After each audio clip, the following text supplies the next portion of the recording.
정도 되었고 태어날 때부터 한 손에 장애가 있었다고 그래요.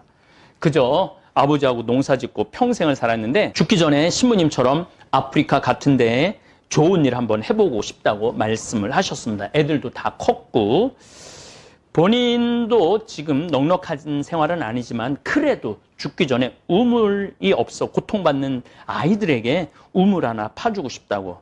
제가 얼마나 감동을 받았는지 모릅니다.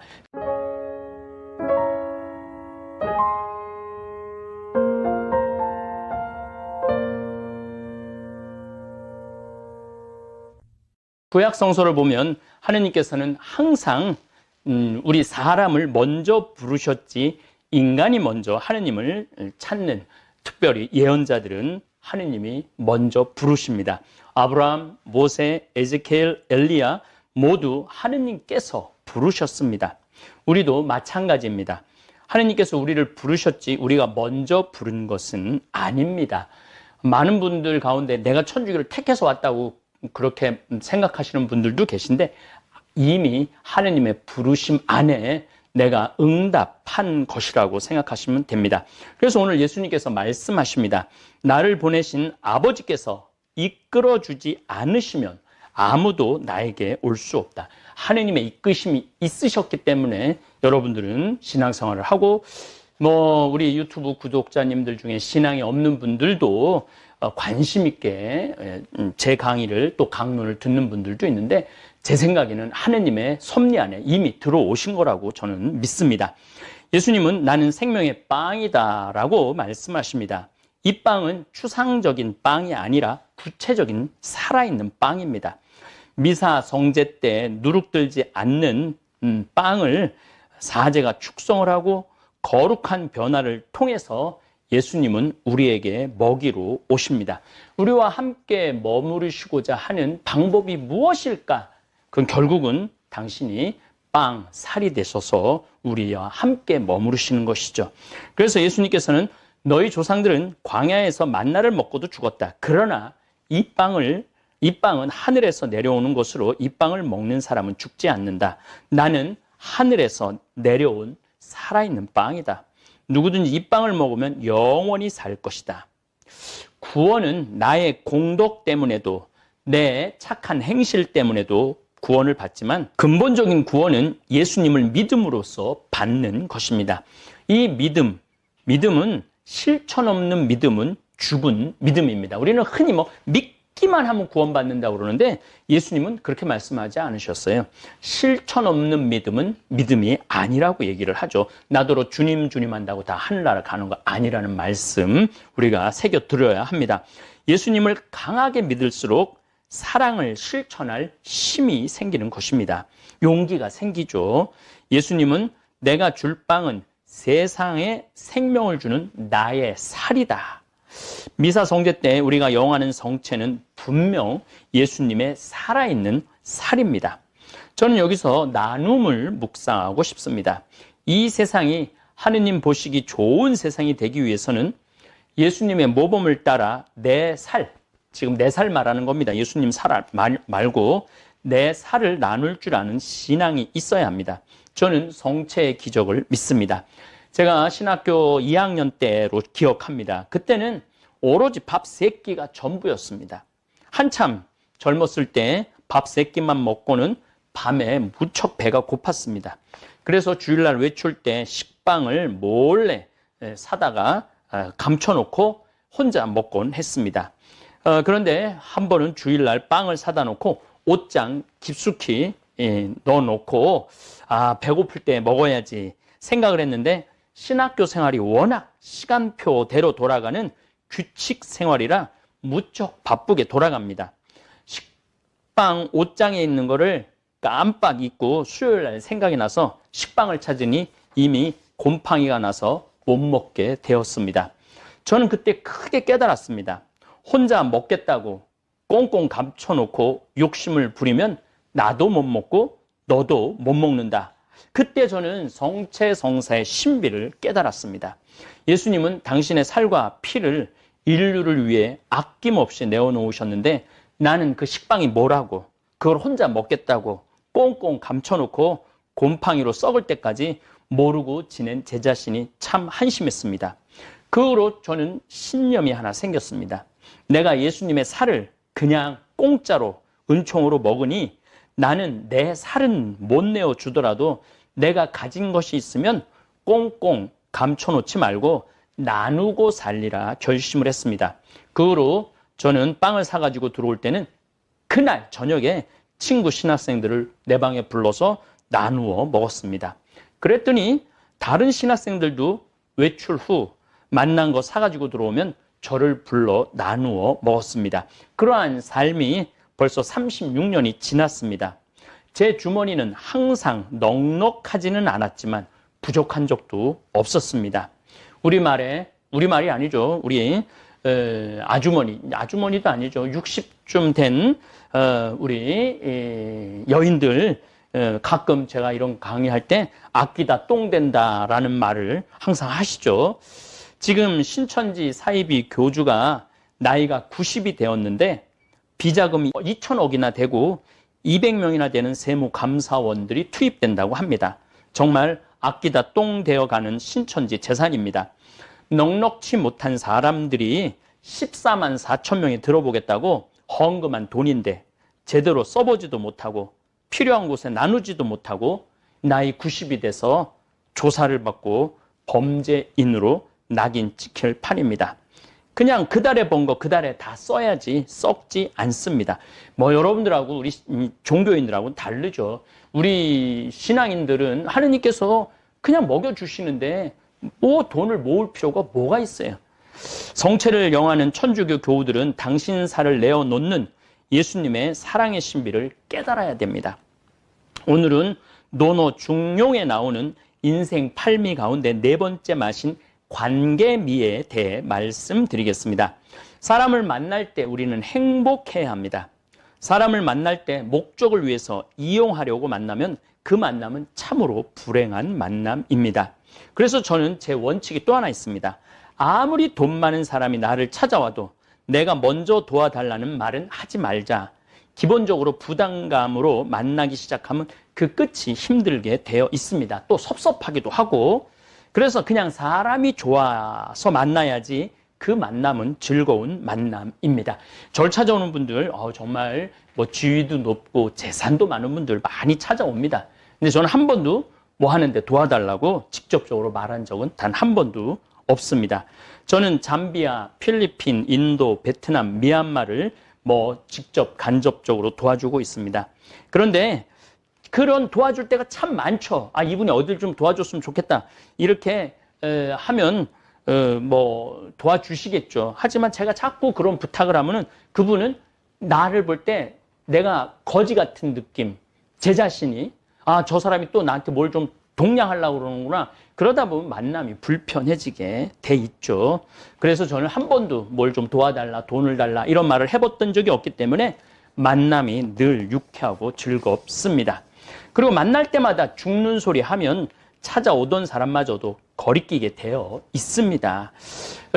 저를 찾아오는, 저를 만나고 싶어하는 분들하고 유쾌한 시간을 보내고 나면 그 다음에 봉헌은 제 생각에는 항상 저절로 이루어졌던 것 같습니다. 또 한 가지 제 인생의 원칙은 찾아오는 사람 안 말리고 가는 사람 안 붙잡는 게 제 인생의 원칙입니다.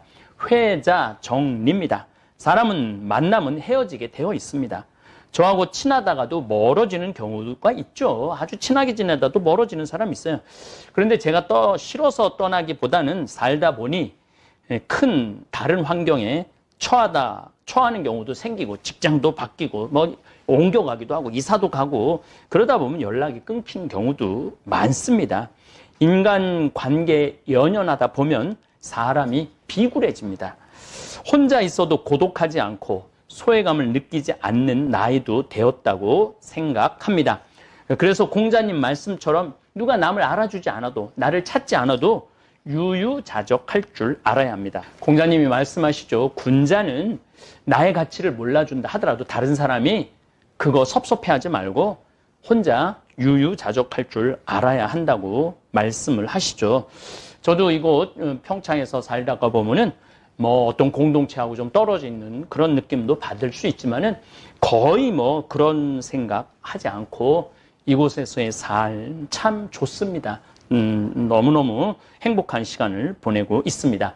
꼭 사람이 날 찾아줘야지, 사람이 날 인정해줘야만이 행복한 것은 아닙니다. 그래서 관계미라는 게 그냥 만나면은 10년 지나서 만나도 어제 만난 사람처럼 즐거울 수 있는 그런 관계 참 중요하다고 생각을 합니다. 그리고 인생 오미 중 자기 자신만을 위해서 사는 인생이 아니라 봉사함으로써 느끼는 봉사 및 봉사의 맛이 있어야 합니다.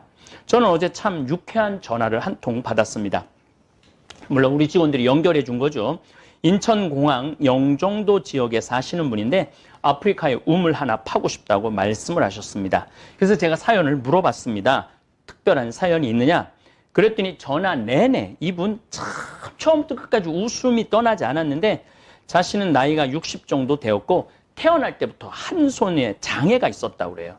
그저 아버지하고 농사 짓고 평생을 살았는데 죽기 전에 신부님처럼 아프리카 같은 데에 좋은 일 한번 해보고 싶다고 말씀을 하셨습니다. 애들도 다 컸고 본인도 지금 넉넉한 생활은 아니지만 그래도 죽기 전에 우물이 없어 고통받는 아이들에게 우물 하나 파주고 싶다고.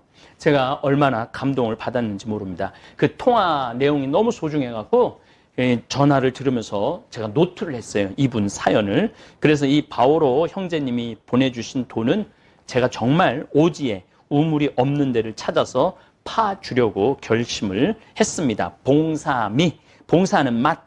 내가 내어놓은 돈으로 힘들고 고통받는 사람들이 행복하게 살 수 있다면 그 맛은 참 좋은 맛입니다. 저와 뜻을 같이 해서 잠비아 정글에 땀부라는 정글에 간호대학을 지어주신 많은 분들에게도 정말 이 자리를 빌어서 감사합니다. 이제 올해 3학년까지 8월 1일 날이면 이제 3학년, 그러니까 이제 신입생이 이제 올해 들어오면 이제 3학년까지 올라가죠. 내년이면 40명 간호사가 배출될 것이고 그 다음에는 60명의 간호사가 배출될 것입니다. 이미 제가 장학금까지 많이 만들어 줬기 때문에 앞으로도 대학을 운영하는데 큰 어려움이 없을 겁니다. 이번 대전염병 팬데믹에 의사, 간호사, 선생님들 활약을 보면서 여러분들 어떻게 우리나라 의사, 간호사 선생님들 또 의료진들 얼마나 정말 이게 달라붙어 갖고 반창고를 얼굴에 붙여가면서까지 제가 말씀드려죠. 중국은 아무도 모르게 죽이고 일본은 그냥 알아서 죽기를 바란다. 그래서 길에서 죽는 사람이 15, 16이라고 그러잖아요. 의료진이 붕괴가 돼갖고. 근데 우리나라는 죽고 싶어도 못 죽는다고 그러잖아요. 찾아내서 다 고쳐주고, 진단해주고 그러니까. 어쨌건 하여튼, 우리 의료진, 한국 의료진들 봉사활동을 보면서 잠비아에 세워놓은 간호대학 출신 잠비아 간호사 선생님들이 잠비아 사람들 보살피고 살릴 생각을 하면 기분이 좋습니다. 예수님께서 당신의 살과 피를 나누신 것은 우리도 그렇게 하라는 말씀입니다. 본보기를 보여주신 것입니다. 성체를 영하는 천주교 교우들이 가난한 사람들에게 나누는 일에 인색해서는 성체 신비를 깨달을 수가 없습니다. 더욱이 교회를 운영하는 우리 사제들, 주교님들, 가난한 이웃을 돌보는데 인색해서는 성체 성사 신비를 깨달을 수가 없고 그저 관리자에 머무르는 경우도 있죠. 재물에 집착이 있는 분들을 보면 돈을 쓰기 위해 버는 게 아니고 돈을 모으기 위해 버는 분들이 많아요. 이게 참 중요한 말입니다. 돈은 쓰기 위해서 버는 거예요. 모으려고 버는 게 아니고 죽을 때까지 돈 모으다가 써보지도 못하고 죽는 거는 그 인생 전체를 허비하는 거죠. 제가 자꾸 신천지 얘기를 하는데 사이비 이만희 교주 2천억, 3천억 있으면 뭐예요?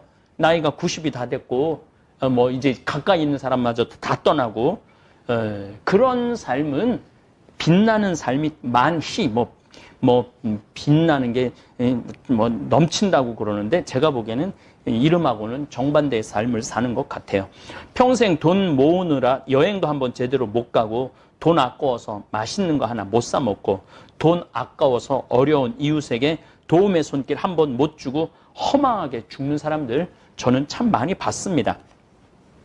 인생살이 하면서 돈 벌 때가 있으면 쓸 때가 있는 것입니다.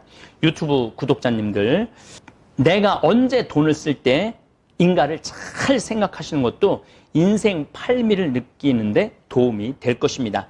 제가 식빵 혼자 먹겠다고 곰팡이로 만들어서 나도 못 먹고 너도 못 먹었듯이 저는 지금 이만희 씨는 2천억을 이만희 씨도 못 쓰고 불쌍한 23만 신천지 교도도 못 쓰게 생겼습니다. 거짓 예언자의 결말을 보는 것 같아 마음이 안타깝습니다. 제가 안타까워하는 이유는 전도하겠다고 김밥 2줄을 3끼에 나눠 먹으면서 길거리를 헤매는 젊은 추수꾼들, 전도꾼들 때문입니다. 예수님은 당신의 살까지 내어 놓는 판에 신천지 예수교 증거 장막 성전을 이끄는 교주의 삶이 참 불쌍합니다. 하루빨리 23만 신천지인들이 진리의 빛으로 나오길 기도하는 하루입니다. 제가 강론 준비하다가 오늘은 부처님 탄신일이라 부처님 이야기를 하나 더 해드리겠습니다. 부처님은 보리수 밑에서 6년 동안 고행을 하셨습니다. 제가 한참 불교에 심취했을 때 부처님께서 득도하신 보리수를 찾아가 보았습니다. 물론 인도죠. 인도까지 제가 찾아가 봤습니다. 부처님의 깨달음은 놀랍게도 고통을 통해서가 아니라 편안한 휴식을 통해서 깨달음을 얻으셨습니다. 그리고 부처님은 제자들에게 깨닫는다고 고행하지 말라고 충고하십니다. 부처님은 이렇게 말씀하십니다. 적은 음식 때문에 조금밖에 음식을 안 드셨어요. 고행한다고. 나의 등뼈는 작은 고리가 연결한 것처럼 되었다.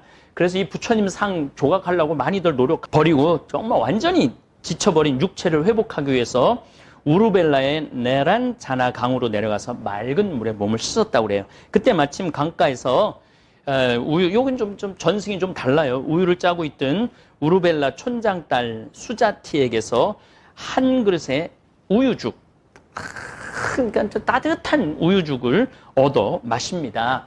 다른 전승에 의하면은 이 수자티가 오늘 탁발하러 온 스님 없느냐 그렇게 물어봤을 때 없다 그랬을 때 한 분한테 그거를 대접했다고. 그런데 정말 그분이야말로 부처가 될 분이라는 그런 이야기도 있죠. 어쨌든 하여튼 이 부처님 표현에 의하면 그 우유 맛은 비길 데 없이 감미로웠다고 그럽니다.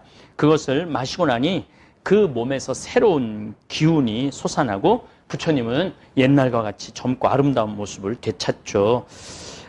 이제 부처님이 이렇게 고행을 관두니까 같이 고행을 했던 5 비구들은 사문 곧다마는 호사스러운 시달다를 얘기하는 거죠. 호사스러운 생활을 하는 자다. 그는 용맹정진을 포기하고 호사스러운 생활로 되돌아가 버렸다면서 부처님을 혐오하고 떠나가 버리죠. 그러고 난 다음에 우리 부처님께서는 음식으로 몸을 회복하고 난 뒤 들숨 날숨의 마음을 챙기는 수행을 통해서 희망과 행복, 그 다음에 전생 후생까지 다 깨닫는 그야말로 붓다 깨달은 자가 되는 거죠. 제 생각에는 그 부처님이 그거를 제가 읽고 참 많이 혼자 웃었어요. 고행한다고 깨달음이 오는 게 아니다. 근데 그 제 신념 중에 하나거든요. 우리가 고생하고 괴로운 가운데서 뭔가 기쁨을 느끼기는 쉽지 않아요.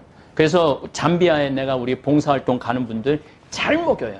그리고 최대한 잘 쉬게 할 수 있도록 해줘요. 그렇게 기쁘게 봉사를 해야지 10년, 20년을 하는 거지. 첫 해 가갖고 물론 중간에 바퀴벌레도 있고 여러 어려운 점들도 있고 그런 어려운 점들도 있지만은 최대한 봉사도 좀 럭셔리하게 해야 된다. 물론 다른 사람들 돈 가지고 럭셔리하게 그런 거하고는 완전히 다른 개념입니다. 어쨌든 부처님도 노노 중용에 나오는 음식미, 제1미, 음식미를 통해 깨달음을 얻었습니다. 부처님께서 우리가 고통에서 벗어나려, 이제 참 인생이 고통스럽잖아요.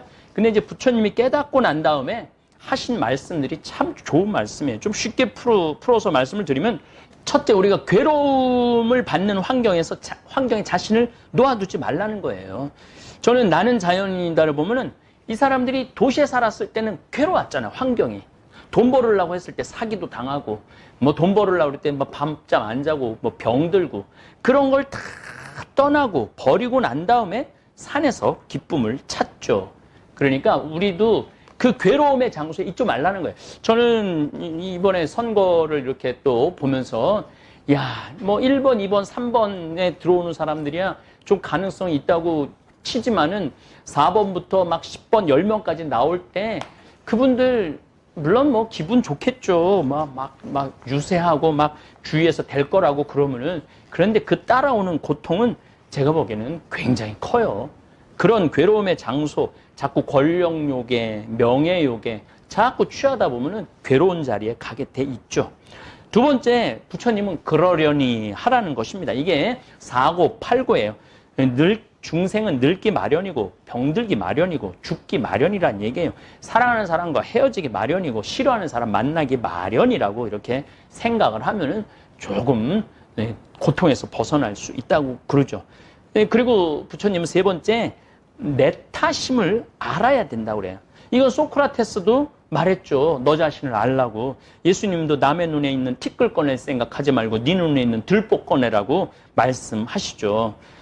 그리고 마지막으로 부처님은 지금 이 자리에서 자신이 주인공이 되라고 말씀하십니다.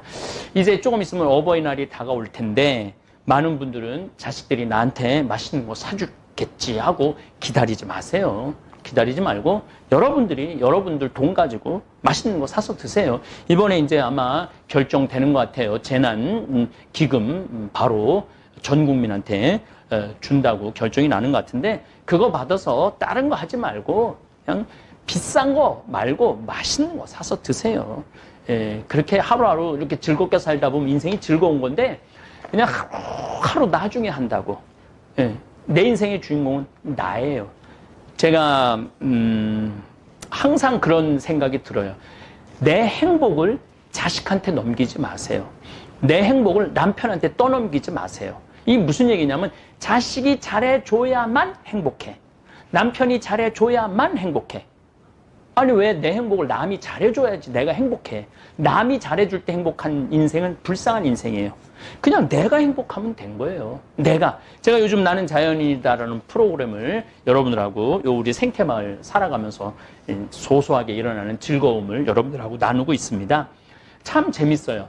뭐 두릅 따러 가는 것도 재밌고 오늘은 혼잎나물이라고 화살나무 나물 뜯어서 묻혀서 먹는 거 그런 것도 재밌고 여기 송어 지금 키우는 것도 재밌고 지금 내가 지금 강의 때문에 너무 우리 문경의 김 신부님이 지금 남은 지금 모종을 지금 심고 계신데 뭐 지금 막 이제 감자 순 올라오는 것도 재밌고 참 재미있는 것 같아요. 그런데 그게 남이 해줘서 재밌지 않아요.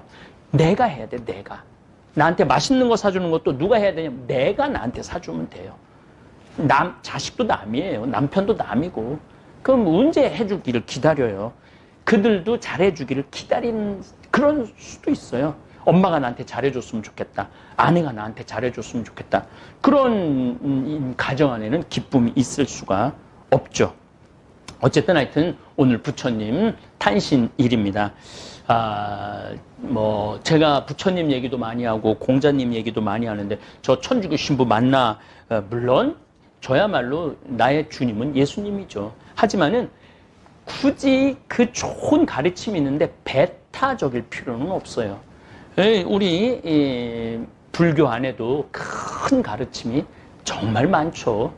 그리고 육아 공자님 사서 삼경 안에도 참 배울 게 많아요. 뿐만 아니라 요즘 나오는 많은 사람들이 새로운 시각을 가지고 내가 세상을 다양한 눈으로 바라볼 수 있고 깨달음을 주는 것들이 많죠. 오늘 부처님 오신 날 정말 이 세상에 큰 깊이 있는 성찰을 하게 해주신 부처님 탄신을 축하합니다. 예수님께서 우리에게 먹이로 오신 신비는 아마 이 맛있는 걸 먹고 깨달음을 얻은 부처님 안에서도 인생 팔미의 일미 먹는 맛을 이야기하신 공자님 안에서도 찾아볼 수 있습니다. 이 성체의 신비는 우리가 끝도 없이 깨달을 수 있고 음미할 수 있고 감사할 수 있는 게 성체의 신비입니다. 아마 이제 5월 5일인가 4일부터 미사참례 조금 더 자유롭게 여러분들 다니실 수 있을 것 같아요. 미사 정성껏 참여하시고 성체 정성껏 감사하는 마음으로 영하시기를 바라겠습니다. 감사합니다. 그런데 처음에는 많은 사람들이 의아했어요. 왜 의아했냐면 하버드대가 어딥니까? 세계 최고의 대학이죠. 쟤네들이 안 행복할 일이 뭐가 있느냐. 좋은 대학에 가고 미래가 보장되어 있는 아이들인데. 그래서 처음에 수강생들이 7명밖에 안 됐어요. 그런데 해가 가면 갈수록 하버드에서 가장 인기 좋은 강좌가 행복론이 됐어요. 마지막에는 요즘은 거의 1000명 정도 듣는다고 그래. 학생이 1000명이. 그러니까 거의 다 듣는다고 봐야죠. 사실 우리가 이 세상을 사는 이유가 뭐예요? 행복하려고 사는 거 아니에요? 이 세상을 사는 이유가 내가 자식 공부 열심히 시키고 내가 돈 많이 벌고 여러분들처럼 좋은 아파트 환경 좋은 데 가서 사는 이유도 다 뭐예요? 행복하기 위한 거예요. 그런데 이걸 뒤집어 보고 자세히 들여다보면은 행복이 뭔지를 모르고 어떻게 하면 행복하게 사는지를 모르고 내가 어떻게 돈을 쓰면 행복하게 사는지를 모르는 사람들이 대부분이에요. 뭐 때문에 사는지를 모르는 사람이 너무 많아요. 그래서 우리나라는 초등학교 태어나면서부터 공부하기 시작합니다. 어디 들어가려고? 서울대학 들어가려고. 그래갖고 서울대학이 몇 퍼센트 들어가요? 1% 들어가요. 그럼 나머지 99%는 무슨 생각이 들어요? 참 난 불행하다. 그런 생각 참 많이 해요. 그리고 그 부모는 내가 서울대학에 들여보내려고 있는 돈 없는 돈 다 쏟아붓는데 내 자식이 서울대학 못 가고 저 지방 무슨 3대학에 들어갔어. 그럼 부모는 어떻게 생각해? 부모도 나도 불행하다고 생각하는 거. 애도 불행하고 본인도 불행하고. 그럼 서울대학 들어가는 애는 행복하냐? 밥 먹고 공부만 해갖고 20살 때까지 공부만 해갖고 서울대학에 들어가는 애는 행복하냐? 저는 아니라고 생각해요. 그래갖고 직장에 겨우 들어간 이제는 20대 백수 천지입니다. 아예 직장 들어가는 걸 포기해요. 길이 없으니까. 그럼 죽어라고 에너지는 젊은 청춘은 청춘대로 날리고 20대는 공부해갖고 취직도 못하고 그래갖고 결혼해갖고 55세까지 어떻게 합니까? 또 애 교육시켜야지. 또 내가 얼마 전에 그 어느 용인에 있는 유치원에 엄마들한테 이렇게 강의를 이렇게 갔는데 너무너무 그 원장 선생님한테 슬픈 얘기를 들었어요. 그 유치원 애들한테 그 유치원이 제가 보기엔 전국에서 제일 좋은 것 같아요. 마당도 넓고 시설이 너무너무 좋아. 그런데 그 유치원에서 다른 유치원으로 간대요. 영어 때문에. 그 유치원은 영어를 안 가르치니까. 그러니까 그때부터 애들을 괴롭히기 시작하고 본인도 괴로운 거예요. 여기를 보내야 되냐, 저걸 보내야 되느냐. 얼마 전에 반포 본당에서 여기 와서 피정을 했는데 아주 중국집, 유명한 중국집 하는 사장님이 여기 왔어요. 신부님, 정말로 그 부모들이 와갖고 애들 스케줄 관리를 해준다는 거예요. 탕수육 하나 시켜놓고. 그러니까 자기가 없는 거야. 오로지 누구한테만 매달려 있는 거야? 자식한테만 매달려 있는 거야. 그러니까 55세까지 했는데 서울대학은커녕 무슨 제3대학에 들었어. 본인도 불행해. 그리고 이제 이러고 딱 죽으면 좋은데 이게 죽지도 않네. 100살이 될 때까지. 그러니까 우린 다 불행한 거예요. 그래서 우리나라가 178개 국가 중에 행복 지수가 102등이에요. 거의 꼴등이에요, 꼴등. 이렇게 잘 먹고 잘 살면서도 안 행복하다고 그러는 게 슬프지 않아요? 그래서 지금부터 제가 영국 BBC에서 진짜 행복하지 않다는 사람들을 모아갖고 이 10가지, 물론 제가 한 3, 4가지는 바꿨지만은 10가지를 실시를 하고 나니까 딱 3개월 지나고 난 다음에 다 행복하다고. 이렇게 세상이 행복한지 난 모르겠다고 그랬대요. 그래서 내가 지금부터 오늘 이 시간에는 10가지를 얘기를 할 테니까 여러분들 제가 하는 얘기를 잘 듣고 그대로 하면은 분명히 행복합니다. 왜냐하면 내가 행복하니까. 첫 번째, 운동해라. 행복의 첫 번째 조건은 건강입니다. 몸이 아프면요, 아무것도 할 수 없어요. 몸이 아픈 건 뭐든지 귀찮습니다. 몸이 아프면 자신감도 없습니다. 몸이 아프면은 돈도 빠져나갑니다. 그러니까 내가 행복하려고 그러면 제일 먼저 뭐 하면 돼요? 운동하면 돼요. 그래서 30분 정도, 일주일에 3번 정도 몸 안에 산소를 충분히 공급해줘야 돼. 몸 안에 산소를. 그러면은 모든 기관이 다 좋아져요. 산소 공급해주는 제일 좋은 방법은 뭐예요? 걷는 거, 산에 가는 거. 그리고 뭐 그것도 여의치 않으면 여러분들 스트레칭 하는 거. 그리고 내가 조금 돈이 있다, 수영장 가는 거. 수영장 가는 거 참 좋아요. 벤자민 플랭클린이라는 사람이 미국의 독립선언문을 기초한 분이에요. 이분이 뭐라고 그러냐면 여러분들 잘 아는 유명한 얘기입니다. 재산을 잃으면 조금 잃은 거고 명예를 잃으면 반을 잃은 거고 건강을 잃으면 다 잃었다 그랬어요. 건강을 잃으면 다 잃은 거예요. 저도 원래 관절염이 있었어요. 그래갖고 내 동창들이 나보고 40살 네가 넘어서 살면은 이별여행 가준다고 그랬어요. 세계 이별여행. 그때까지 못 살 것 같았거든. 그리고 내가 보좌 신부 때도 교우들이 나한테 그랬어요. 아, 신부님 곧 쓰러져서 죽을 것 같아요. 그랬어요. 정말로 그렇게 건강이 안 좋았어요. 근데 제가 수영을 하면서부터 건강해지기 시작해서 수영하면서. 지금 수영장 25m 풀 40밖에 한 번도 안 쉬고 돕니다. 한 번도 안 쉬고. 그거 어려운 거 아니에요. 조금만 여러분들 투자하면은. 그걸 이제 그런 이 건강에 자신이 생기니까 요즘은 뭐를 해요? 스킨스쿠버 다이빙을 합니다. 이게 지구상에 여러분들이 보는 건 30%예요. 70%는 어디가 있어요? 바다에 가 있어요. 바다 안에 들어가 보면 정말로 아름답고 신비해요. 그러니까 건강하니까 옛날엔 꿈도 못 꿨죠. 제가 바다에 들어간다는 건 꿈도 못 꿔. 나 하나 걸어 다니기도 힘들었는데. 근데 지금은 너무너무 좋고 행복해요. 건강의 행복의 첫 번째 조건은 뭐예요? 건강이에요. 여러분 오늘 당장에 집에 가갖고 신부님 지금 애 키우고 너무 돈이 좀 빠듯합니다. 쉬운 방법이 하나 있어요. 집에 가서 학원 끊어요. 애들 학원. 학원만 끊으면 여러분들 뭐가 생겨? 돈이 생겨요. 그 돈 가져와갖고 여러분들 건강 먼저 챙기세요. 그게 자식을 위하는 길이에요. 그래서 행복하려면 뭐 해라? 운동해라. 두 번째, 감사해라. 이거 참 우리가 못하는 것 중에 하나예요. 하루에 5가지씩 감사하라는 거예요. 하루에 5가지씩. 저는요, 이 얼굴은 제가 씹다 뱉은 수제비 같이 생겼어도 이 목소리 하나는 정말로 100만 불짜리라고 그래요. 목소리 좋죠? 제가 이렇게 강론을 잘 못해도 할머니들이 제 손을 꼭 잡고 항상 뭐라 그러냐면 신부님 너무 강론이 귀에 쏙쏙 들어온다고. 그게 강론을 잘하는 게 아니에요. 제 목소리 톤이 이렇게 대중한테 귀에 쏙쏙 들어가는 톤이에요. 얼굴은 씹다 뱉은 수제비 같이 생겼어도 목소리 좋은 건 신부한테는 최고 선물 아니에요? 아니 내가 얼굴 못생긴 거 이거 원망한들 이거 다시 바뀝니까? 안 바뀌어요. 제가 키가 1m 원래는 67이었어요. 아 근데 30대 후반이 되니까 66으로 줄어들더라고.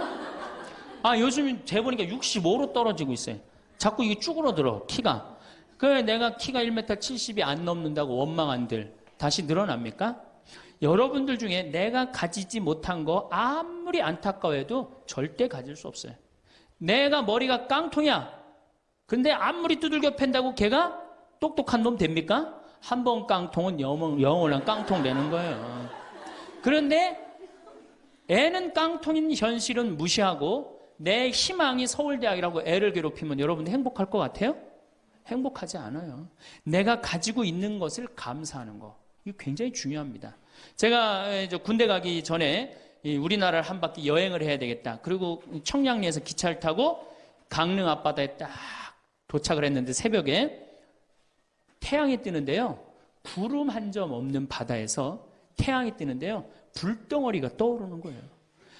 전 지금도 그걸 보여주게 하신 하느님 아버지한테 정말 감사해요. 여러분들 그런 태양 보신 적 있으세요?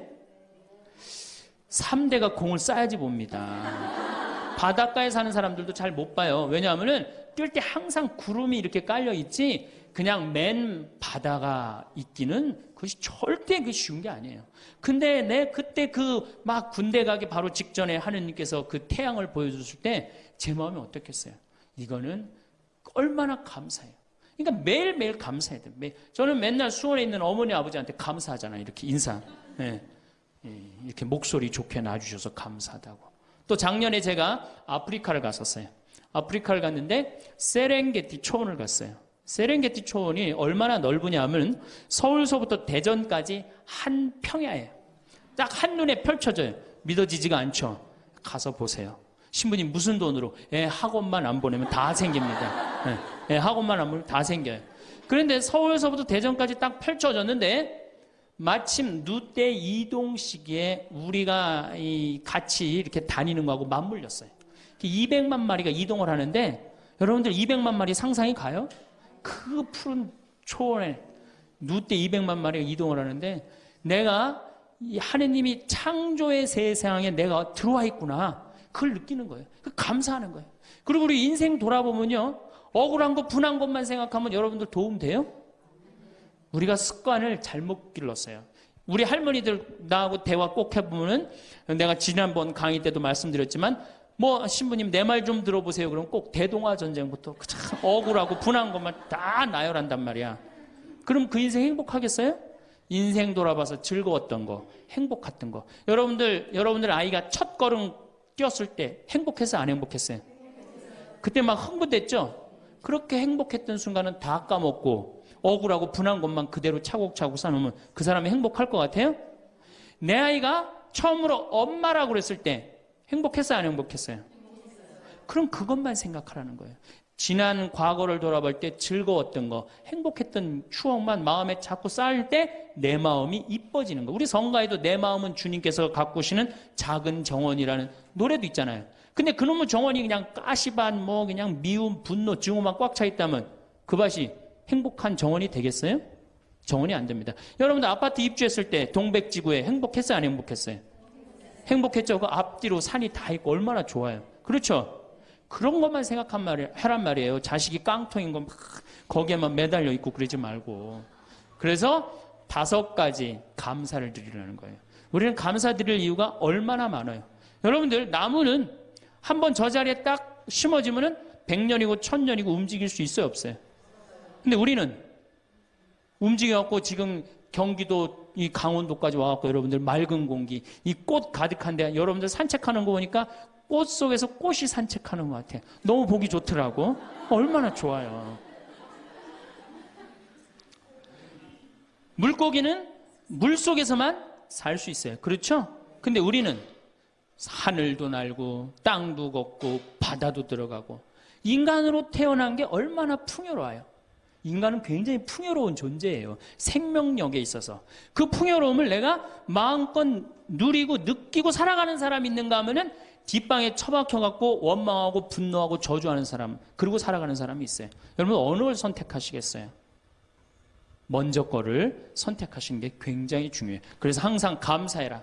3번째, 대화해라.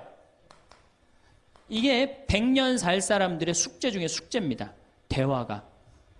왜냐하면 이게 30년 공자님 시대엔 평균 연령이 38세였어요. 대화할 시간이 어디 있어요. 애 놓고 애 키우고 그러다 죽기 바쁜데. 근데 지금 애가 다 직장에 다니고 손자 손녀까지 낳는데도 내가 죽어야 안 죽어요? 그러면 그 많은 시간 뭐 하고 살 거예요? 그 많은 시간 대화하고 살아야 돼. 나하고 영적으로 맞는 사람하고 이야기하는 거 굉장히 중요합니다. 영적으로 맞는 사람이랑 대화하는 거. 나는 우리 신부들하고 대화하는 거 참 좋아하는데 나는 우리 그 동기 신부들도 뭐 친한 편이지만은 우리 선배들하고도 많이 친해요. 내가 아주 좋아하는 신부 베드로 신부가 작년에 나하고 북유럽을 여행을 가기로 했는데 이 신부가 몸이 아파갖고 다시 복귀를 해. 그러니까 이제 다시 본당 신부로 발령을 받아서 이렇게 일반 여행을 가기 싫고 성주순례를 가고 싶었나 봐요. 나하고 약속을 깨고 저는 혼자 북유럽을 가고 이 신부는 메주고리를 갔다 왔어요. 메주고리를 갔다 왔는데 내가 이제 교구청 강의 나가거나 교구에 강의 나갈 일이 있으면 그 집에서 잠을 잘 자요. 이제 그 성주순례 갔다 오고 난 다음에 그 집에서 잠을 자는데 그 신부가 미안했는지 성주순례 갔다 온 이야기를 해주는 거예요. 메주고리는 40년 동안 성모님이 4명한테 매일 발현한대요. 한 명한테는 부활 때, 성탄 때, 또 한 명한테는 8월 10, 매달 15일에 이렇게 발현을 한대요. 그곳에 이제 갔는데 거기서 신부님을 한 분 만나셨대요. 어떤 신부님을 만났느냐 하면은 이탈리아 신부님인데 시실리 본당 신부님을 만났대요. 근데 이 신부님은 나이가 굉장히 80이 다 된 할아버지래요. 근데 이 할아버지가 신앙의 여정이 특별했던 거야. 이 할아버지 신부님은 태어나면서부터 엄마가 뭐라고 그랬냐면 너 신부되라 그랬대요. 그러니까 머릿속에 딱 신부 외에는 아무것도 박혀 있는 게 없는 거예요. 그리고 엄마가 얼마나 무서웠느냐 하면은 줄미사를 빠지면은 빨개 벗겨갖고 내쫓았대요. 신부 될 놈이 줄미사를 빠진다고. 그리고 일주일 굶겼대요. 그러니까 한 번도 다른 걸 생각해 본 적이 없는 거, 무서워갖고 엄마가. 그리고 자기는 신부가 팔자인 줄 아는 거예요. 그래갖고 신부가 됐으니 뭐가 행복해? 뭐 자기가 원한 것도 아닌데 이끌려서 그냥 신부가 됐는데. 그래갖고 정말로 신앙심 없이 이 신부님이 10년을 그냥 살았대요. 엄마, 그 신부님도 아마 엄마 죽으면 이제 관두려고 이제 이게 언제 죽나 기다리는데 이제 사제로 생활을 한 지 10년이 됐는데 자매들하고 어느 날 같이 있는데 자매 중에 하나가 마귀가 걸린 거예요. 그래갖고 막 마귀짓을 하는 거예요. 막 마귀짓을 해요. 그래갖고 주위의 자매님들이 그땐 1950년대니까 구마기도 함부로 못했거든요. 신부만 할 수 있었어요. 신부님 빨리 하셔라. 난 못한다. 왜 못하시냐? 사실은 내가 신앙심이 없어갖고 이렇게 안수기도를 마귀를 쫓는다고 안수기도를 하면은 그 마귀가 금방 내가 신앙이 없는지 알아볼 거다. 그래서 나한테 들어올까봐 나 무서워서 난 못한다. 그래도 신부님밖에 없는데 어떻게 하시냐? 신부님이 하셔라. 그래서 어쩔 수 없이 구마기도를 했대요. 머리에 손을 얹고 뭐라고 이 신부님이 기도했느냐면 마귀야 부탁이니 제발 나한테만 들어오지 말아다오 이렇게 기도를 했대요. 그런데 마귀가 나간 거예요. 그래갖고 자매가 깨어나고 신부님 너무 감사하다고 나 마귀 쫓아내줘서 그런 소리 하지 마라. 난 마귀 쫓아낸 적 없다. 그저 나한테만 들어오지 말라고 그랬다. 아니라고. 신부님이 머리에 손을 얹었을 때 성령의 힘이 얼마나 셌는지 마귀가 자기를 끌고 나가려고 그랬는데 못 끌고 나갔다는 거예요. 그때 신부님 마음이 조금 뜨거워진 거예요. 나같이 신앙심 없고 나같이 이게 수동적인 인간도 주님께서 도구로 쓰시는구나. 그래서 조금 마음이 열렸어요. 마음이 열려도 이 신부님은 너희는 모두 이것을 받아 먹어라. 이는 너희를 위하여 내어줄 내 몸이다. 이렇게 하면서도 20년 동안 미사를 하면서도 정말 거룩한 변화가 일어날까 의심을 했었대요. 아직도 내 신앙이 약하니까 안 일어나겠지. 근데 20년째 너희는 모두 이것을 받아 먹어라. 이는 너희를 위하여 내어줄 내 몸이다. 그러는데 예수님의 목소리가 딱 나와서 예수님이 하는 걸 느끼겠더래요. 그러니까 미사도 누가 지내는 게 아니다? 내가 지내는 게 아니라 내 몸을 빌어서 예수님이 지내는구나. 이탈리아 시실리 섬 본당 신부인데 이게 마음이 너무 뜨거워진 거예요. 뜨거워져갖고 어떻게 했느냐? 길거리에 뛰쳐나와서 선교를 하기 시작한 거예요. 그래서 7,000명을 선교를 했대요. 그냥 대단한 거죠. 그거 대단한 거예요. 근데 이 신부님이 이제 예수님도 사랑하고 신앙심도 굳고 사제로서 이제 너무 행복해. 그런데 문제가 하나 있어요. 어떤 문제가 있냐면 자기 엄마가 너무너무 무서웠기 때문에 예수님 엄마도 무섭다고 생각을 한 거예요. 그래서 평생 성모님한테 한 번도 의지를 한 적이 없는 거예요. 간구를 해본 적도 없고. 내가 이렇게 사제로서 이제 모든 게 다 됐는데 우리 성모님한테 우리 예수님이 이 좋은 예수님 낳아주신 성모님을 사랑해야 되지 않겠느냐. 그래서 보스니아 크로아티아에 있는 메주고리에 이제 운전을 하고 갔대요. 갔는데 성모 발현동산에 딱 도착을 했는데 성모님이 그 발현동산에 느껴지는 품이 성모님이 나를 평생 이 품에서 내가 성모님 품에서 이제까지 보호받아 왔구나를 그냥 느끼겠더래요. 그러니까 이 신부님이 너무너무 행복한 거지. 그래서 매년 그 메주고리에 와갖고 세계에서 오는 신부들한테 자기 신앙을 고백을 하는 거예요. 나는 이렇게 사제로 평생 살면서 이런 은총을 받았다. 그걸 이제 우리 베드로 신부가 듣고 와서 나한테 얘기를 해주는데 한 새벽 한 3시간을 얘기를 해주는데 그 시간이 너무너무 은혜로운 거예요. 얼마나 그런 영적으로 통하는 사람이 있으면은 행복해요. 그렇죠? 여러분들, 그래서 여러분들 이제 대화가 뭐 요새 무슨 프로에 대화가 필요해 그런 것도 있다며요. 대화가 꼭 필요해요. 여러분들이 여러분을 영적으로 이끌어줄 스승이 필요해요. 신부님, 나는 사실은 저 사람이 굉장히 마음에 드는데 저 사람이 나한테 관심이 없어요. 저 사람이 영적으로 깊은데. 그러면은요, 내 돈 들여서 먹을 거 사주면서 얘기하시면 돼요. 여러분들, 내가 뭘 얻으려면 반드시 어떻게 해야 돼요? 투자해야 됩니다. 그러니까 영적으로 깊은 사람 선물도 사주고, 예? 밥도 사줘가면서 내가 접근해야지. 가만히 있는데 누가 나를 봐줘요. 적극적이어야 돼. 적극적이어야 돼. 그래서 대화 꼭 여러분들 필요하다는 거. 제일 좋은 건 남편이죠. 근데 남편이 안 되면은 주위에 다른 사람들, 주위에 영적으로 깊은 사람들 많아요. 또 뭐 판교가 뭐 땅값이 좋대더라, 뭐 동탄에 그 아파트 거기 상가가 좋대더라. 이런 사람 말고 정말로 삶의 질이 높은 사람, 영적으로 하느님 나라를 정말 갈구하는 사람, 이런 사람하고 가까이 지내고, 그런 사람한테 가까이 지내려면 어떻게 해야 돼? 내가 먼저 다가서야 돼요. 그래서 대화가 꼭 필요하다. 네 번째, 공부해라.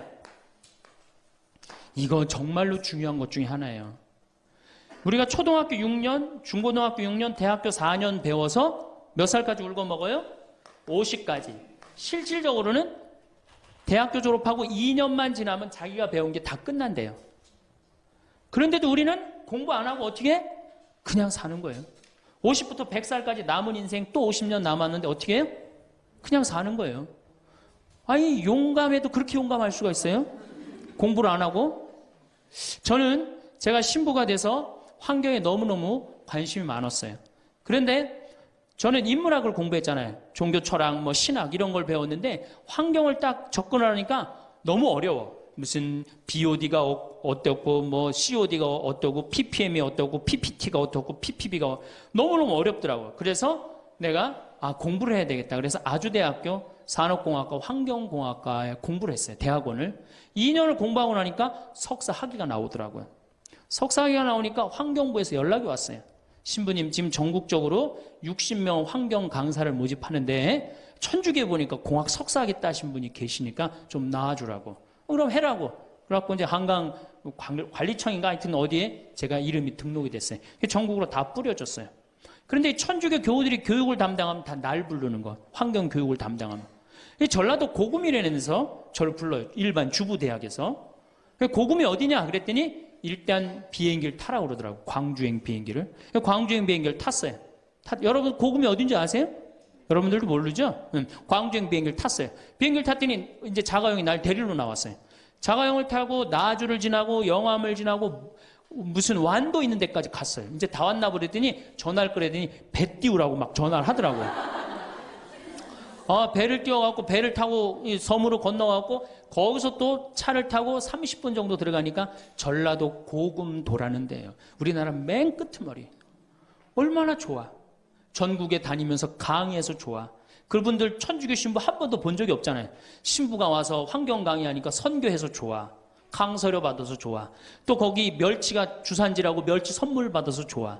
공부하면요, 여러분들 할 일이 너무너무 많고 인생이 너무너무 다이나믹한 인생이 기다려져요.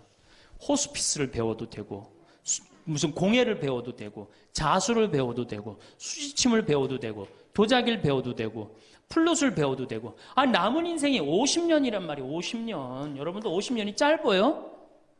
앞으로? 그런데 공부 안 하고 그냥 버티고 그냥 살 거예요? 이제 공부하셔야 돼요. 공부를 하셔야만이 여러분들의 인생이 행복해집니다. 5번째, TV 시청을 반으로 줄여라. 이게 이제 문제 중에 문제예요. 제가 전전 시간에도 TV에 대한 얘기를 했지만 현대의 하느님이 누구예요? 저는 십자가에 계신 예수님이 하느님이라고 생각 안 해요. 현대의 하느님은 TV님입니다. 가정방문 다녀보면은 거실 정가운데 누가 모셔져 계셔요?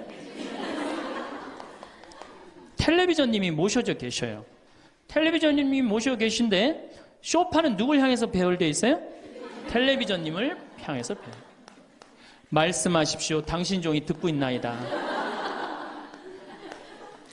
텔레비전님이 시키는 대로 다 합니다. 마가 좋으니 마를 사 먹어라. 그럼 다음날 다 줄 서서 마 사 먹고, 도라지가 좋으니 도라지를 사 먹어라. 그러면 또 다 도라지 사 먹고. 텔레비전이 시키는 대로 하는 거예요. 아침에 일어나고 누구한테 제일 먼저 문안 인사드려요? KBS님 밤새 안녕히 주무셨습니까?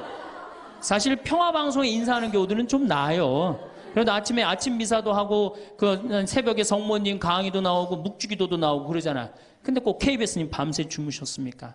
더 기가 막힌 건 주무실 때. 텔레비전님 주무시기 전엔 절대 안 자요. 텔레비전님이 주무셔야지 어떻게? 나도 오늘 일과가 끝났구나 이러고 잔단 말이야. 이러니 머릿속에 뭐가 들어있겠어? 아무것도 들어있는 거 없는 거죠. 머릿속에 책을 읽어야 될 거 아니야. 책을. 우리나라 사람들처럼 책 안 읽는 사람 없어요. 10명 중에 4명이 1년에 한 권도 안 읽는데요. 이 중에도 한 권도 안 읽는 사람들 많을 거예요. 심각한 겁니다. 예. 저한테 그래요. 신부님 그렇게 매일 강의하면서 여기 농사 지면서 토담집 지면서 언제 그렇게 농사꾼 신부 유럽에 가다라는 책도 쓰셨고 이번에 환경 에세이 어디로 가야 하는 책도 쓰셨느냐고. 텔레비전만 안 보면 그 시간 충분해요. 여러분들 하루에 3, 4시간씩 무슨 일 집중해서 한 6개월 하면은 무슨 일 만들어내지 않겠어요? 얼마나 우리가 텔레비전, 하늘만큼 땅만큼 끝나고 무슨 재미로 사나 했더니 미우나 고우나라네. 미우나 고우나 오늘 또 무슨 재미로 또 살아요? 또 다른 거에 엄마가 뿔났다 이거 봐요 보고 살아요? 여러분들 텔레비전은요 좀 미안한 얘기지만 구조가 똑같아요. 부잣집 아들, 가난한 집 딸, 아니면 부잣집 딸, 가난한 집 아들, 이룰 수 없는 사랑에 못된 시어머니, 예? 그렇죠? 그게 매년 똑같이 반복되고 똑같은 내용이에요. 그거를 10년 동안 그 앞에서 시간을 보낸다고 생각해 보세요. 아깝지 않아요? 그 시간에 해야 될 일이 얼마나 많은데, 대화도 해야 되고 운동도 해야 되고 감사도 해야 되고 공부도 해야 되는데 이걸 전부 다 어디다 갖다 쏟아부어? 텔레비전에 갖다 쏟아부어요. 그리고 여러분 텔레비전을 보면 볼수록 어떤 의식이 늘 것 같아요? 패배의식이 늘어납니다. 텔레비전을 보면 볼수록 마음의 갈등이 일어나요. 제가 유럽의 가정에 초대를 받아서 이렇게 가보면요, 거실에 텔레비전 있는 집 하나도 없어요. 쇼파는 다 어떻게 서로 마주보게 배열되게 돼 있어요. 근데 우리나라는 완전히 텔레비전에 완전히 미쳐 있어요. 그러니까 이 두 개만 치면 여러분들 행복합니다. 자식하고 텔레비전만 치시면은 여러분들은 행복할 수 있어요. 여섯 번째, 신앙생활을 해라. 자, 우리가 현대를 살아가면서 정말로 우리가 인간이 정말 최고로 잘난 것 같고 요즘 과학기술을 보면 정말 못하는 게 없는 것 같잖아요. 근데 왜 석유값이 뛰고 왜 굶어 죽는 나라가 37개국이 생기고 그래요? 이건 하느님을 잃어버렸기 때문이에요. 하느님의 진리에 따라 인간이 살지 않으면 인간은 원하지 않는 방향으로 갑니다. 하느님께서 원하지 않는 방향뿐만 아니고 인간 본성이 원하지 않는 방향으로 가요. 우리가 저는 여기서 살면서 이 산을 보면서 강을 보면서 항상 하느님한테 감사해요. 저 하느님 너무너무 감사합니다. 이렇게 맑은 공기 주셔서 감사합니다. 이 아름다운 세상 주셔서 감사합니다. 감사하다 보면 우리가 조금 뭐라 그럴까요? 겸손해져요. 근데 이게 다 자기 것인 줄 알고 막 파괴하기 시작하면요, 자연이 파괴되면 결국 누가 파괴돼요? 인간이 파괴되는 거예요. 그러니까 우리가 하느님께 가까이 가면은 자연도 일치가 되는데 하느님으로부터 멀어지면 멀어질수록 자연도 파괴되는 거예요. 그래서 여러분들 신앙생활 하십시오. 아까 제가 천주교 조금 욕을 했는데 그래도 천주교 괜찮아요. 아주 제가 보기에는 무슨 우리 교우들 어두운 데로 안 끌고 가요. 더욱이 내 동창 중에 또 옛날에 죽산성당 아시죠? 죽산 성지 있는 데 있죠? 거기 내 동창 신부가 그 본당 신부로 있었는데 그 신부 너무 재미난 얘기를 해줬어요. 아니 옆에 30년 동안 개신교 다니던 할머니가 어느 날 개종을 했대요. 성당으로. 똑같이 열심히 나오더래요. 교회 나가는 것만큼 훨씬. 근데 이 할머니가 다리가 부러진 거예요. 그래갖고 택시 타고 또 계속 나오는 거예요. 그래서 본당 신부가 그랬대요. 할머니 이렇게 맨날 택시 타고 나오고 그러니까 그러지 말고 내가 봉송 잘 테니까 이 아픈 동안은 나오지 말아라. 돈 들여서. 그랬더니 이 할머니가 하시는 말씀이 신부님 괜찮아요. 그래도 이 성당 다녀보니까 저 교회 다닐 때보다 여기 성당 다니는 게 훨씬 싸게 먹히니까 걱정하지 말라고. 여러분들 그래도 이 천주교 제일 싸게 먹혀요. 싸게 먹히지, 괴롭히지 않지, 딴 길로 안 끌고 가지. 정말 하느님께 우리가 의지하고 산다는 거, 이건 굉장히 우리 나를 위해서 좋은 거예요. 또 우리가 이 세상 사는 목적이 뭐냐면 내 영혼 구원이에요. 나중에 이제 귀에 있으면 제가 한 번 더 말씀을 드릴 텐데 죽어서 영혼의 세계는 반드시 있습니다. 그 영혼의 구원을 위해서 우리가 간구해야 돼요. 그래서 신앙생활은 행복을 위해서 가장 기초 중에 기초라는 거. 일곱 번째, 웃어라. 이게 웃는 게요, 우리가 행복으로 가는 길에 최고의 지름길이에요. 웃는 게. 그런데 우리나라 사람들이 잘 안 웃어요. 얼마나 안 웃느냐면 내가 이제 이렇게 도시에 나가고 엘리베이터를 타요. 엘리베이터를 타면은 얼굴 모르는 형제가 이렇게 눈이 마주쳐도 제가 웃어줘요. 빵긋 웃어주면은 저쪽에서 같이 싹 미소를 줘주면 참 좋을 텐데 저쪽에 있는 남자가 딱 내가 빵긋 웃어주면 어떻게 하냐면은 내가 저놈을 어디서 봤더라 이러는 표정으로 날 쳐다보는 거예요. 근데 여러분들 유럽을 가고 제가 뭐 미국을 가고 아프리카를 가고 파푸아 뉴기니를 가고 인도를 가도 눈 마주쳐갖고 제가 웃어주면 다 웃어줘요. 근데 절대 안 웃는 나라가 우리나라예요. 얼굴 모르는 사람 이렇게 마주쳐갖고 웃으면요. 심지어는 여기 우리 생태마을을 찾아오는 사람도 제가 웃어줘도 안 웃어요. 그만큼 경직돼 있는 거예요. 여러분들이 간지러움을 태우고 수술한 사람이랑 마취를 하고 수술한 사람이랑 깨어날 때 누가 덜 아플 것 같아요? 놀랍게도 간지러움을 태우고 수술한 사람이 덜 아프다는 거예요. 웃는 게 우리한테 그만큼 좋은 거예요. 근데 이게 이제 50대 된 여인한테 이제 저 여인이 인생을 어떻게 살았느냐 안 살았느냐가 딱 보여요. 50대 된 여인이 막 항상 웃고 그런 얼굴은요. 50대 되면 얼굴 뭐 오똑하고 눈 이거 다 똑같아. 얼굴이 그 얼굴을 다. 그런데 늘 웃고 살아온 자매는요, 참 예뻐요. 편안해 보이고. 주름이 한 560개 정도 이렇게 탁 하면서 얼굴이 굉장히 편안해져요. 근데 이게 안 웃은 여자는 주름이 17개밖에 안 생긴대요. 그러니까 560개면 자갈자갈자갈하니 이쁜데 부담스럽지 않은데 17개면 얼마나 부담스러워요. 이마에 칼자국 나인 거지 쫙 굵은 주름. 여기 쫙. 이 사람은요, 웃어도 무서워요. 예, 웃어도 무서워요. 그러니까 여러분도 웃으면서 사세요. 제가 보통 강의를 이렇게 다니면 일반 주부대학 이렇게 강의를 달 때는 아해모 어해줘요. 얼마나 잘 웃는지 몰라요. 근데 내가 일반 공무원들 이렇게 강의를 갈 때가 있어요. 특히 무슨 뭐 이렇게 과장들 뭐 이런 그런 분들 한 번은 한 200명을 강의를 했는데 죽는 줄 알았어 내가. 2시간 내내 한 번도 안 웃는 거예요. 내 강의를 듣고. 그런데 여러분들 남녀 수명의 차이가요 6년이 납니다. 6년이. 여성이 83세, 남성이 76세. 이제 뭐 6년, 7년이 나요. 전 그 원인이 어딨나 가만히 생각해 보더니 여자는 참 잘 웃어요. 깔깔거리면 자기네들끼리. 남자는 직장에 가도 안 웃고 집에 와도 안 웃고 그러니까 빨리 죽는 거야. 여러분들 오늘 여기서 많이 웃었으니까 내가 보기에는 120살이 아니라 123살까지 살 것 같아요. 네. 오래 살으면 안 되긴 안 되는데 안 죽는 걸 어떻게 해요? 이제 안 죽는 걸 어떻게 해요? 나도 그거 잘 아는데 여러분들 민주주의하고 공산주의가 결정적으로 갈린 이유가 뭐라고 생각하세요? 승패가 어디에 있다고 생각하세요? 저는요 공산주의를 이렇게 보면요 웃음이 없어요. 그렇죠? 가만히 생각하면 공산주의 생각하면 소련, 동독 뭐 이런 거 생각하면 웃음이 있어요 없어요? 없죠? 그런데 민주주의 생각하면 유머가 있고 웃음이 있고 영화를 봐도 즐거운 영화만 있잖아요. 공산주의는 막 딱딱하고 결국은 그래서 망한 거예요. 인간은요 웃느냐 웃지 않느냐에 따라서 행복이 결정됩니다. 여러분들이 늘 웃고 산다 그럼 여러분들은 행복의 길로 가는 거예요. 여러분들도 인상 쓰고 산다 그럼 여러분 불행의 길로 가는 거예요.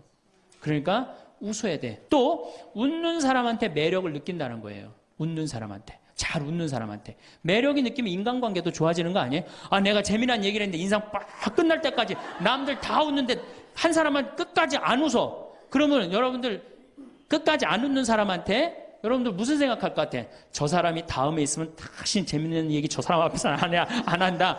그러니까 그 사람하고는 어떻게 된 거? 담이 자꾸 생기는 거예요. 담이 자꾸. 그러니까 어떻게 해야 돼요, 여러분들? 웃으세요. 그리고 유머를 많이 배워두는 것도 좋아요.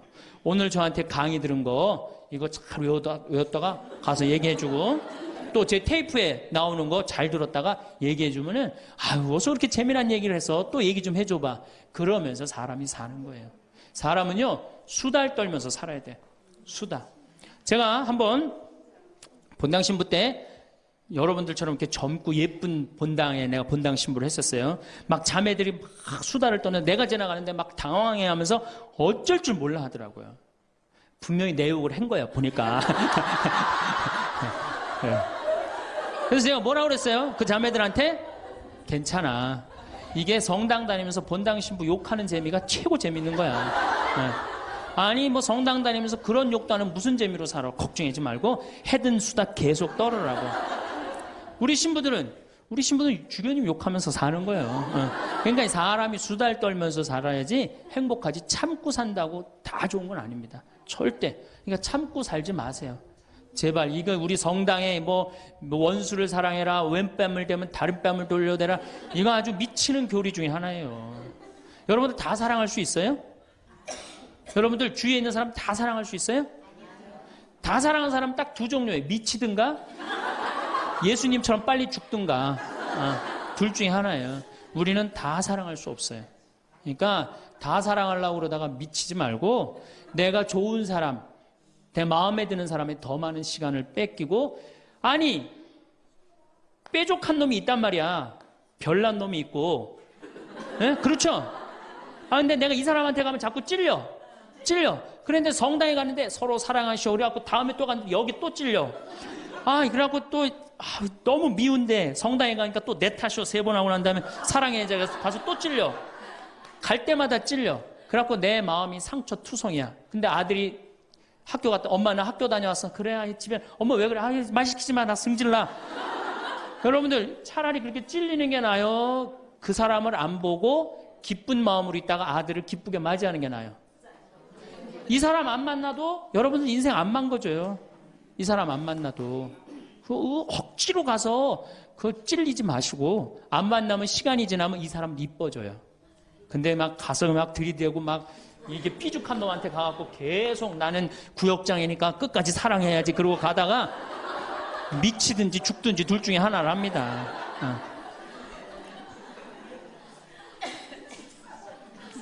8번째, 전화해라. 자, 여러분들, 저는 수원교구 신부예요. 수원교구 신부인데, 저는 뭐 다행히 우리 원주교구 주교님이 허락을 하셔서 여기 평창에 들어와서 살고 있습니다. 근데 사실은 신부는 본당 신부가 최고예요. 뭐라고 그래도 교우들하고 함께, 아이들하고 함께, 할머니, 할아버지들하고 함께 살 때 신부는 행복한 거예요. 저는 여러분들 이제 오늘 가시면은 여기 정막 강산이에요. 여기 해 떨어지면요, 내 다리도 안 보여요, 내 다리도. 해 떨어지면 내 다리도 안 보여.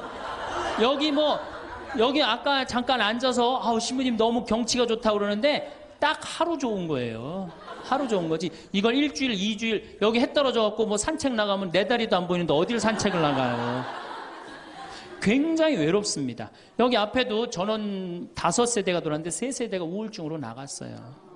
그럼 나도 여기서 교우들 뭐 몇천 명 속에서 살다가 평창에 들어와서 살면은 우울증 걸릴 수 있잖아요. 내 동창이 20명이거든요. 동창이 20명이나 되는데 왜 나한테 전화하는 놈 한 놈도 없지? 걔네들이 날 잊은 건 아닐까? 나는 왜 교구 밖으로 와서 이 고생을 하고 살까? 난 우울하다. 그럼 알아주는 놈 누가 있어요? 아무도 없어요. 어떻게 하면 돼? 내가 먼저 전화하면 되잖아. 아주 너무 쉬운 거 아니에요. 내가 전화해갖고 너 성당은 잘 짓고 있느냐? 너 요즘 큰 성당에 갔는데 어떻게 잘 지내냐? 내일은 내 동창이 또 우리 집에 와서 있겠대. 몸이 안 좋아갖고. 그러니까 그 전화를 하니까 동창들이 와서 안식년도 여기 와서 지내고, 아프면 여기 와서 지내고, 허리 수술에도 와서 지내고, 그러니까 외롭지 않은 거예요.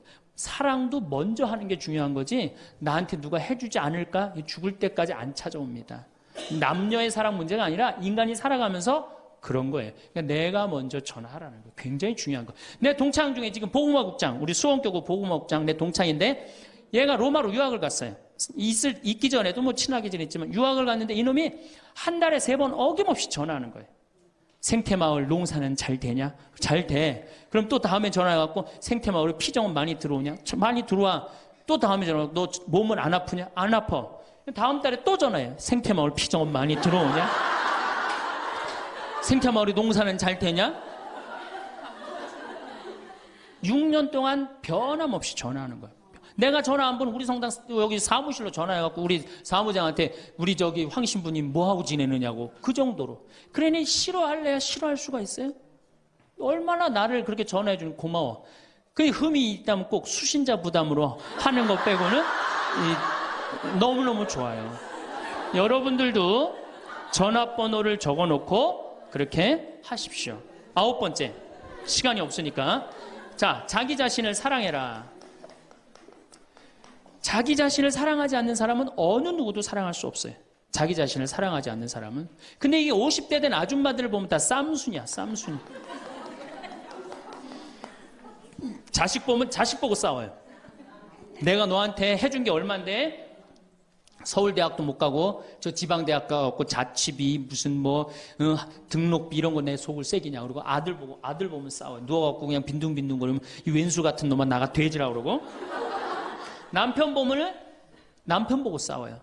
당신 나한테 시집 와갖고 나한테 해준 게 뭐 있냐 그러고 내가 눈이 뼈지 시집 오기 전에 내가 그때 눈이 뼈지 저 인간을 믿고 내가 시집을 왔다 그러고 남편 보고 싸워요. 시어머니 보면 시어머니 보고도 싸워. 왜 죽지도 않고 나를 이렇게 괴롭히냐고.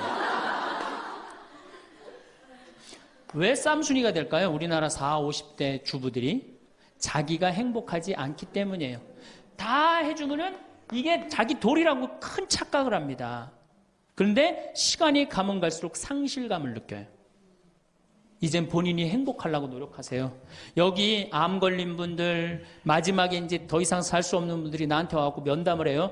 특별히 자매님들이 나한테 면담을 할 때 울며 불며 통곡하는 얘기가 뭔지 아세요?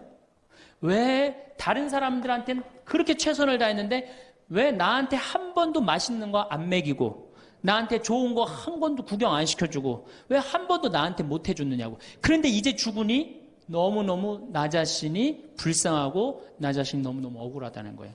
여러분들이 이제 자신을 위해서 쓰세요. 시부님 돈이 어디 있어요? 학원만 안 보내면 돼요.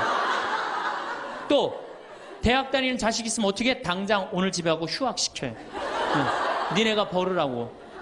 우리나라처럼 이렇게 자식한테 끝까지 대주는 나라는 아무 나라도 없어요. 미국은 졸업하고 30년 동안 대학 학비를 갚습니다. 다 자기가 갚아요. 우리나라처럼 결혼할 때까지 다 대주는 나라는 아무도 없어요. 그런데도 부모 자식 지간이 가장 안 찾아가는 나라가 우리나라가 1등이에요. 사랑이 제대로 안 된 거죠. 제대로 된 사랑을 안 하는 거죠. 나도 본당 신부로 이렇게 있으면서 냉면을 먹고 싶어. 그럼 총회장이 사줄래나 부회장이 사줄래나 성무회장이 사줄래나 안 기다립니다. 냉면 먹고 싶으면 어떻게? 내가 가서 사 먹어요. 내가 냉면 먹고 싶은지 누가 알아? 내가 가서 사 먹으면 되지.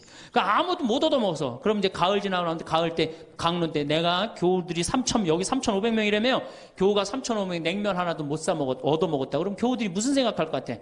우리 신부님 챙겨주는 사람 하나도 없고 빨리 장가 보내드려야 되겠다. 이런 생각한단 말이에요. 그래서 나는 내가 사 먹어요. 내가 사 먹는 동시에 혼자 사 먹으면 청승 맞잖아요. 회장님들 데려가서 내가 사줘요. 내 돈으로. 신부님 무슨 돈이 있어서? 나 강사료 많으니까 다 사줘요. 근데 우리 천주교 교우들은요, 먹고 떨어지는 법이 없어요. 언제 효과가 나타나? 내 영명 죽일 때 다 돌아와요. 그러니까 어떻게? 나도 행복하고 교우들도 행복하고. 얼마나 좋아. 자기 자신을 사랑하십시오. 자기 자신을 귀하게 여겨야만이 그런 나를 보고 다른 사람이 행복한 거예요. 엄마가 맨날 인상 쓰고 있으면 자식이 행복하겠어요? 남편이 행복하겠어요? 시어머니가 행복하겠어요? 늘 밝은 모습으로 이렇게 행복하게. 그러니까 여러분들 자신을 사랑하세요. 10번째, 시간이 없으니까 맨 마지막으로는 이웃에게 친절해라. 이게 이제 문제 중에 문제예요. 우리 천주교 교우들이 무겁게 신앙생활 합니다. 십자가의 길도 하고 양심 성찰도 하고 때로는 묵상도 하고 심하게는 관상기도까지 막 어디 다니면서 해요. 근데 실질적으로 그렇게 무겁게 신앙생활하는 만큼 이웃한테 넉넉하냐? 넉넉하지 않아요. 1,000원 갖고 얼마나 치사하게 구는 줄 아세요? 여러분들 1,000원 가지고 정말 1,000원 때문에 막 갈등하고 괴로워하고 힘들어하고 얼마나 그런 줄 아세요? 여러분들 전철을 탔어요. 마음 편안하게 딱 앉아있는데 갑자기 누가 바구니를 들더니 맹인이 어두운 밤에 캄캄하 이러면 이때부터 갈등하기 시작하는 거야. 이 1,000원을 줄까 말까 이때부터 괴로워하고 얼굴이 빨개졌다 하여졌다. 누가 주래 옆에서? 누가 그런 적도 없는데 내가 100만 원 갖고 괴로워하면 또 이해를 해요. 이건 1,000원 가지고 딸랑 1,000원 가지고 줄까 말까. 그리고 뒷꼭지를 보고 뭐라 그래? 그래도 1,000원을 줄걸. 하느님이 이런 나를 보고 하늘에서 무슨 생각할 것 같아요? 저걸 천당에 데리고 올까 말까. 뭐하러 십자가의 길을 하고 뭐하러 이렇게 심각하게 참회절을 해요? 이런 거 하나도 제대로 못할 거라면은. 재작년에 여기 물폭탄이 터졌어요. 그래갖고 다 잠겼어요, 평창에. 근데 안성에 있는 요셉 양로원, 농아 양로원 할머니들이 전화가 왔어요. 수녀님을 통해서. 신부님 우리가 돕고 싶다는 거예요. 아니 무슨 무료 양로원 있는 할머니들이 돕느냐. 자기네들이 정부에서 나오는 돈이 있대요. 그래서 1,000원씩 고수톱 칠 때 고리도 뜯고 음식물 남기면 1,000원씩 모은 돈이 50만 원을 모아뒀대요. 그래서 여기 우리 형제 중에 조립식에 사는 형제가 집이 다 떠내려갔어요. 그래서 와라. 그랬더니 80만 원을 갖고 왔어. 할머니들이. 한 4, 5분이 말 못하는 할머니들이. 그리고 이불 12채, 전기밥솥 하나. 아니 무료양론에 사는 할머니도 1년에 한 번씩 돕는다는데 그 살기 좋다는 동백에서 살면서 한 번도 안 도우면은 여러분들 천당 갈 것 같아요? 못 가. 아니 우리가 너무 이웃한테 인색하게 살아요. 내가 시장에 나갔어. 시장에 나갔는데 다리 잘린 분이 이 고무 타이어를 하고 막 음악을 틀고 껌을 이렇게 리어카에 밀고 와. 그러면은 야 천당 갈 공로살 기회가 오는구나. 이런 생각을 해야 되는데 무슨 생각을 해? 제발 내 쪽으로만 오지 마라. 여러분들 교황님이요 뭐라고 그러셨느냐 하면은 나는 행복했습니다. 여러분들도 행복하십시오. 그리고 가셨죠? 요한 바오로 2세 교황님이. 저는 그 말이 이 세상 어떤 명언보다도 명언이라고 생각해. 인간으로 와서 행복하게 살아야 돼요. 갈 때 행복하게 가야 돼요. 여러분들 신앙생활하는데 우울하게 하면 안 됩니다. 정말 내가 하느님 믿는 거 아니야. 온 우주의 아버지가 내 아버지 아니에요. 주인이 얼마나 행복해. 뭐 때문에 여러분들 고통스러운지 아세요? 욕심 때문에 고통스러운 거예요. 그 욕심만 조금만 내다버리면 마음이 얼마나 자유로워요. 다닐 때도 얼마나 많고 구경할 때도 많고 얼마나 아름다워요. 우리 그냥 대한민국처럼 아름다운 나라가 어디 있어요. 세계에서 제일 아름다운 나라가 대한민국이에요. 다녀볼 때 너무 많아. 결론으로 자 여러분들 지금 오늘 이제 집에 가면은 당장에 경복궁 먼저 가세요. 경복궁의 비원을 한번 가보세요. 그 조경이 얼마나 멋있어.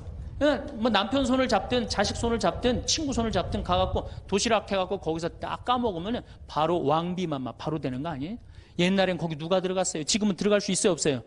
있잖아요. 5,000원 10,000원만 내면 5,000원만 되면 왕비가 될 수 있는데 그 행복한 길을 우리가 땅바닥 우울하게 쳐다보느냐고 못 찾아가고 있는 거예요. 그래서 전 여러분들이 행복했으면 좋겠어요. 성부와 성자와 성령의 이름으로 하느님, 제가 업무의 부름을 받을 때에는 아무리 강력한 화염 속에서도 한 생명을 구할 수 있는 힘을 저에게 주소서.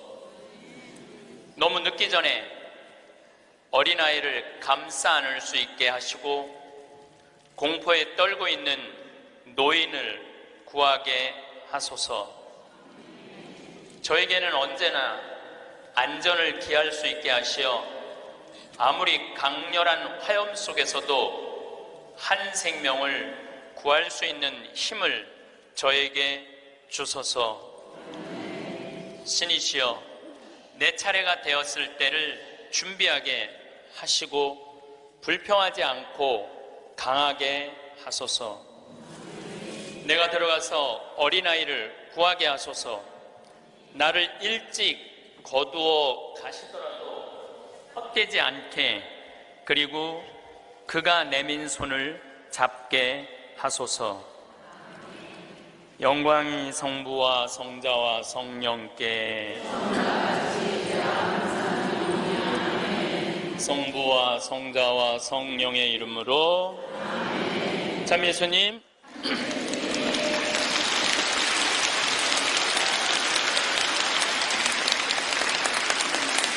제가 방금 드린 기도는 어느 소방관의 기도입니다. 우리 생명을 책임지는 소방관들이 얼마나 애절하게 자기의 목숨을 바쳐서 사람들을 살리고 있는지 이 기도문을 읽으면서 많은 생각을 하게 됐습니다. 우리는 직업에 귀천이 없다고 이야기합니다. 그런데 제가 소방관들의 삶을 조금 들여다보니까 직업에 귀천이 있더라고요. 우리 한국 사회에서는 이번 여름에 알래스카 강의를 갔었는데 마침 소방관 팀장, 거기는 캡틴이라고 부르는데 팀장 집에 머무르게 됐어요. 그래서 너무 궁금하잖아요. 특별한 직업을 가진 분이니까. 그리고 미국에서 인기 직업 1위는 소방관이에요. 그래서 제가 물어봤어요. 보통 소방관 처음 되면은 월급을 얼마를 받느냐? 그랬더니 한 4천만 원 정도 받는데요. 연봉이. 그리고 1년 반 훈련이 끝나갖고 정식 소방관이 되면은 6,500만 원 정도를 받는데요. 근데 우리나라 소방관은 정식적으로 소방관 합격을 해갖고 임명을 받으면은 첫 월급이 얼마냐면은 140만 원이에요. 사람의 생명을 이렇게 건지는 소방관들이 연봉이 이런 거 저런 거 다 따져서 한 2,500, 많을 때는 3천만 원밖에 되지 않습니다. 우리 그 캡틴이라는 분은 은퇴를 하고 리타이어를 하고 다시 소방관으로 다시 재취직을 해갖고 미국은 그런 경우가 참 많아요. 일단 한번 은퇴하고 다시 그 자리로 가서 일하는 경우가 많아요. 그래서 그러면 당신은 연봉이 얼마가 되냐 그러니까 저는 좀 많죠 그러더라고요. 그래서 얼마가 되느냐 그랬더니 한 1억 5천만 원 정도 됩니다 그러더라고요. 그러니까 미국에 가보면은요 소방관 월급이 팀장, 캡틴 정도 되면은 1억 5천만 원 정도 돼요. 그리고 뉴욕 경찰, 뉴욕에 강의 갔을 때 내가 그런 거 궁금해 하잖아요. 얼마나 받나. 뉴욕 경찰은 연봉이 얼마냐 그러니까 뉴욕 경찰들은 경위 정도만 되면은 경사 정도만 되면은 1억이 넘어간대요. 1억이. 그러니까 미국은 소방관, 경찰관, 군인들이 보통 한 5년 정도만 근무를 하면 1억이 넘어가요. 1억이. 제가 잠비아에 봉사활동 이렇게 갔을 때 나하고 같이 일을 하는 수녀님이 20년 전에 독일에서 유학을 했는데 장애시설, 복지학과 유학을 해갖고 장애시설에 많이 다녔대요. 근데 그 장애시설에 심리학과 여자 교수가 있었는데 퇴근할 때 보니까 그 운전기사랑 퇴근을 하더래요. 그래서 어떻게 운전기사랑 퇴근을 맨날 하느냐고 저 사람 내 남편이라고. 심리학 교수면은 20년 전만 해도 우리 지금도 심리학 쪽 공부를 했다 그러면은 사회적으로 최고의 직종인데 아니 당신은 교수고 심리학 교수고 의사인데도 이렇게 대단한데 어떻게 저렇게 남편이 운전기사인데 창피하지 않느냐고. 아무 문제 없다고. 우리 남편은 저 운전하는 걸 너무너무 좋아한다고. 그러니까 이 사람들은 자기가 교수고 남편이 운전기사라도 그 운전기사라는 것 자체가 하나도 안 창피한 거예요. 근데 우리나라 만약에 아내가 대학 교수인데 남편이 노란 학원차 운전하고 다니면은 창피할 것 같아요? 안 창피할 것 같아요? 우리 뭐라 그럴까? 당신 관도 그냥 내 월급으로 그냥 살아. 아마 분명히 그럴 거예요. 우리나라는요 머릿속에 직업에 귀천이 있는 나라예요. 그래갖고 수녀님이 너무 놀래니까 거기서 한 가지 더 내가 너무 놀래니까 수녀님이 더 놀라운 일이 있다고. 우리 장애시설에 청소하는 아줌마가 있었대요. 맨날 와서 창문 닦고 아주 즐겁게 노래도 하고. 근데 하루는 동양 수녀님이니까 수녀님 우리 집에 초대하고 싶다고. 그래서 그 청소하는 아줌마 집에 갔대요. 갔는데 집이 대궐처럼 으리으리하더래요. 근데 딱 나오는데 그 집 청소하는 아줌마가 이런 대궐집에 청소하는 그 뒷방에 있나? 갔는데 그 청소하는 아줌마가 알아볼 수 없을 만큼 귀부인의 옷을 입고 딱 나오더래요. 그래서 수녀님 너무 놀래갖고 어떻게 된 거냐고 그랬더니 나는 사실은 내 남편이 철도청장이라고. 이 독일의 철도청장인데 나는 청소하는 게 너무너무 즐거워서 내가 청소하러 가는 거라고. 그러니까 자기 남편이 철도청장이라도 자기가 청소하는 게 하나도 안 창피한 거예요. 우리나라 지금 철도청장 부인이 지금 무슨 동방자애학교 가갖고 청소하고 앉아있다고 그러면 그 월급 다 받는데. 그래갖고 그 월급 받아갖고 그 부인은 어떻게 하느냐면은 기부를 한대. 도네이션을 한대요. 자기 너무너무 즐겁다고. 그러니까 직업에 귀천이 없어요. 우리 알래스카에서 내가 한 일주일 동안 그 집에서 지냈는데, 이 캡틴은 요트가 있어요. 집에 요트, 그리고 그 캠핑카 있죠? 차 안에 침대도 있고 음식도 해 먹을 수 있는 캠핑카도 있고. 그래서 나하고 동갑이에요. 또 그 친구가 신부님 여행 가자 그래서 정말로 요트도 타보고 캠핑카도 타보고, 우리나라의 소방장 정도, 팀장 정도인데 그렇게 행복하게 잘 살고 있더라고요.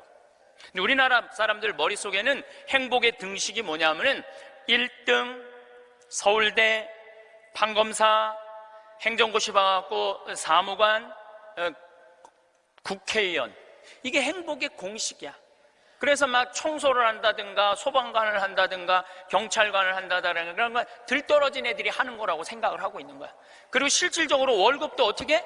아주 적고, 우리나라 국회의원들은 1년에 월급이 한 1억 한 3천만 원 정도 돼요.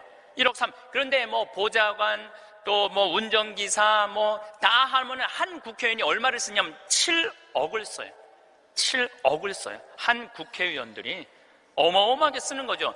그런데 1000을 기준으로 하면 노르웨이 국회의원들은 일을 1000개를 하면은 우리나라 국회의원들은 그렇게 많은 돈을 벌고도 105개 정도밖에 안 한대요. 그러니까 우리나라의 최고 슈퍼 갑질은요, 조연아 부사장이 아니라 국회의원들이 슈퍼 갑질을 하고 있는 거예요. 돈은 돈대로 벌고 일은 하지 않는 거죠. 그래도 오늘 저 국회 내년 예산안 통과한 거 보니까 마음이 좀 편하네요. 몇 년 동안 제 나라 통과한 적이 없거든요. 오늘은 내가 아침에 뉴스를 보고 그래도 밥 먹을 자격이 있구나 이런 생각이 들었어요. 오늘은. 근데 여러분들, 앞으로 우리나라는 공부 잘한다고 행복한 시대는 갑니다. 이제 제가 왜 그런 시대가 가는지 말씀을 드릴게요. 10년 전만 해도 우리나라는 대학 입학생이 1년에 60만 명이었어요. 60만 명. 근데 2020년에는 대학 입학생들이 1년에 몇 명이냐면 30만 명으로 줄어들어요. 그러면 지금 우리나라 대학이 한 400개 되는데 2020년부터는 대학이 어떻게 줄어들 것 같아요?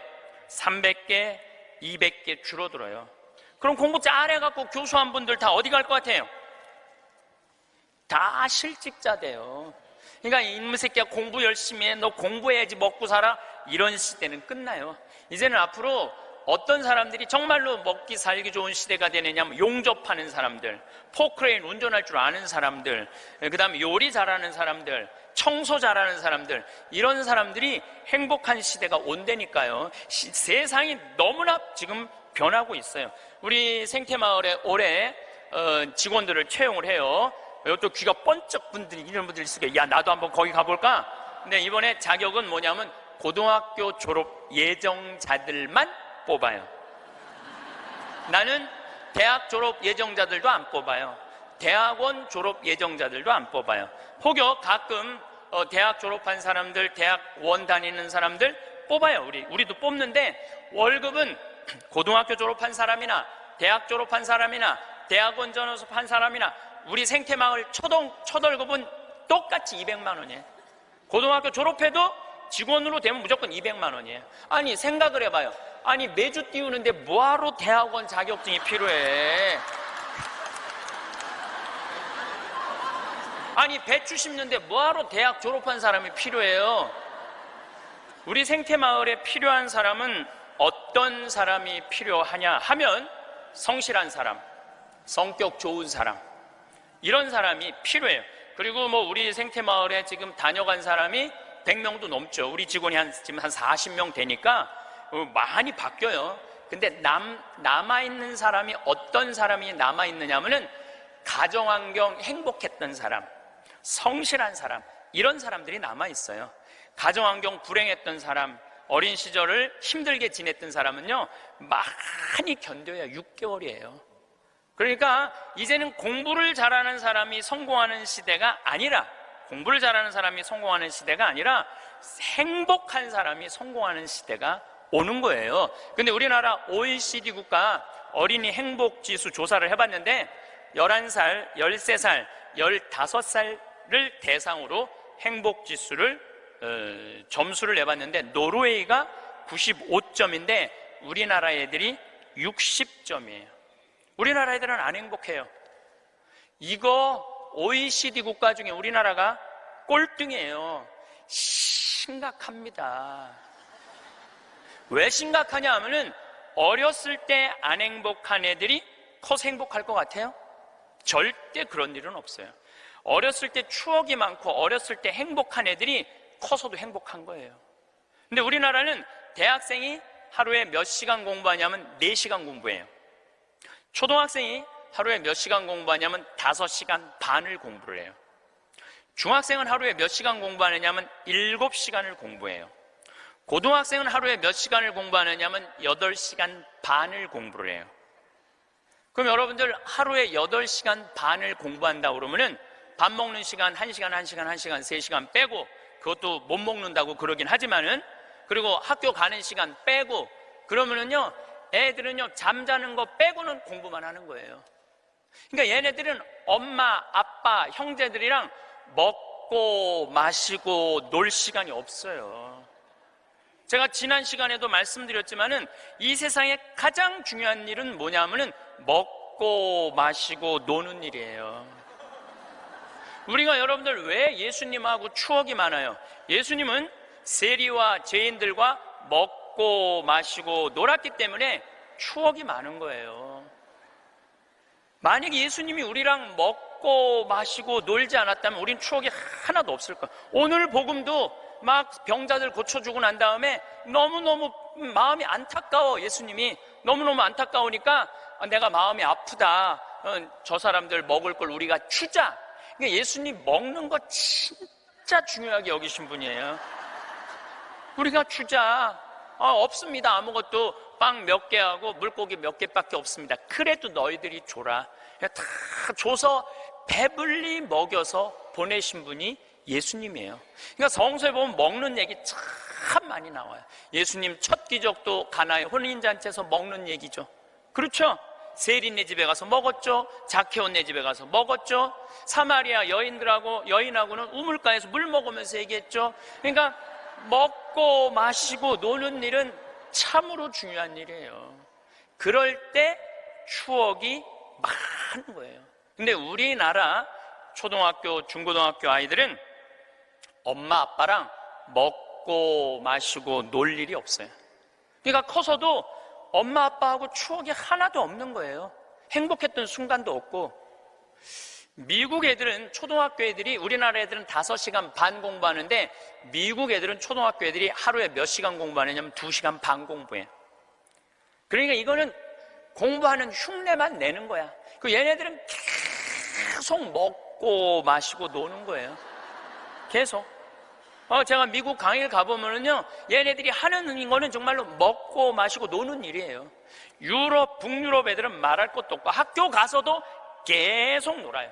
우리처럼 학원 가갖고 영어, 수학 막 계속 뭐 글쓰기, 뭐 웅변 그런 거를 하는 게 아니라니까요.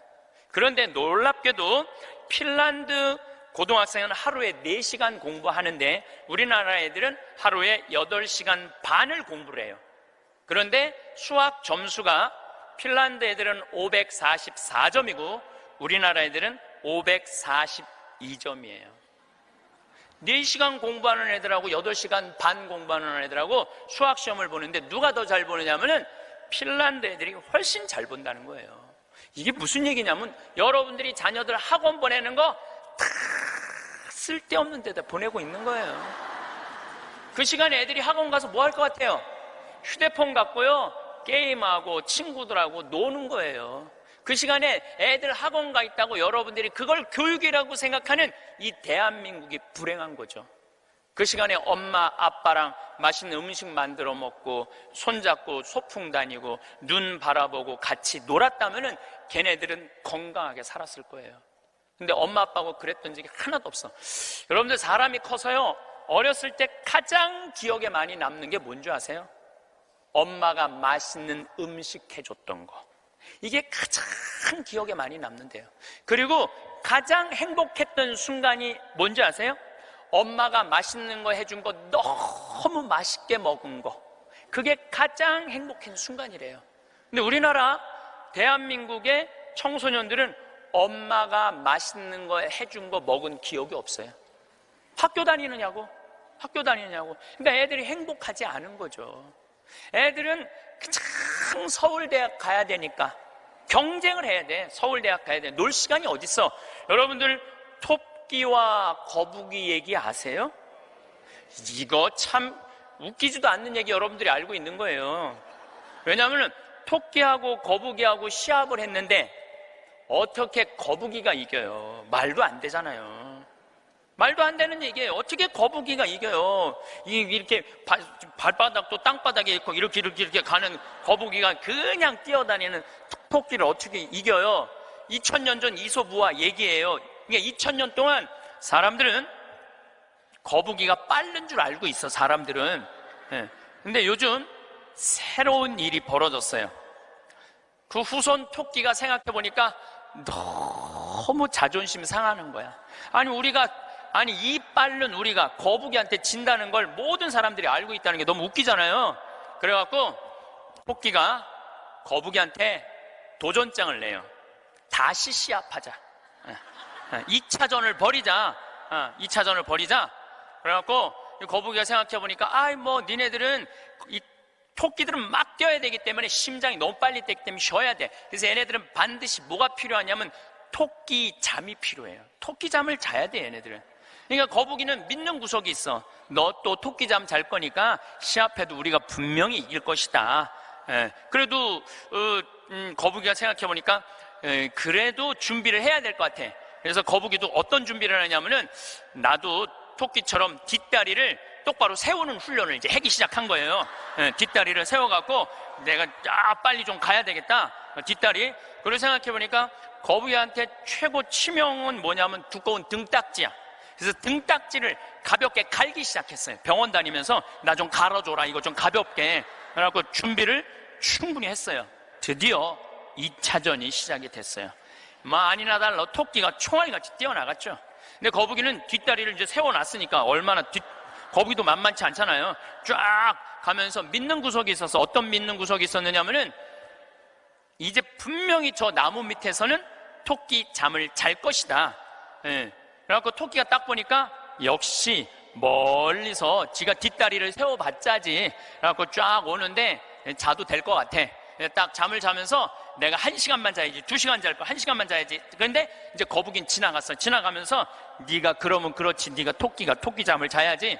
딱 어느 정도 중간까지 갔는데 토끼가 깨어난 거예요. 2시간 잘 거 1시간 훈련을 열심히 했으니까 1시간 만에 딱 깨어나갖고 거의 결승점 도달점에 총알같이 토끼가 지나간 거예요. 그리고 거북이가 가다 보니까 토끼가 지나간 거예요. 그래서 이제 토끼가 이 불명예를 씻었어요.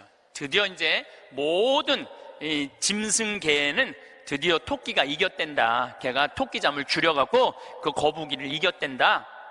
근데 이제 누가 슬프기 시작했느냐면 거북이가 슬프기 시작했어요. 내가 지다니, 이건 있을 수 없는 일이다. 내가 2000년 동안 거북이의 그 성실성 하나로 거북이가 토끼를 이겼다고 모든 세상이 다 알고 있는데 내가 이게 지다니, 이건 있을 수 없는 일이다. 절치부심한 거북이가 다시 토끼한테 도전장을 냈어요. 한 번 더 붙자. 3세판이다. 3세판. 한 번 더 붙자. 토끼가 그래? 그러면은 귀양 내가 명예를 씻으려면 완전히 씻어야 되니까 한 번 더 붙자. 이번에 거북이는 아무리 생각해도 뒷다리 갖고는 안 될 것 같아. 앞다리까지 세우는 훈련을 한 거야. 이거를 이렇게 똑바로 세우는 훈련을 한 거야. 그래갖고 정말 피나는 훈련을 해갖고 근육을 다 세웠어요. 그리고 생각해보니까 이 등딱지는 갈아서 될 게 아닌 것 같아. 현대 세계가 왔으니까 우주 비행선에 쓰는 아주 가벼운 합금판 뚜껑이 있다는 얘기를 듣고 그걸 가갖고 갈았어요. 이 뚜껑을 너무너무 가볍게. 토끼 못지않게 이제 이 속력이 났어요.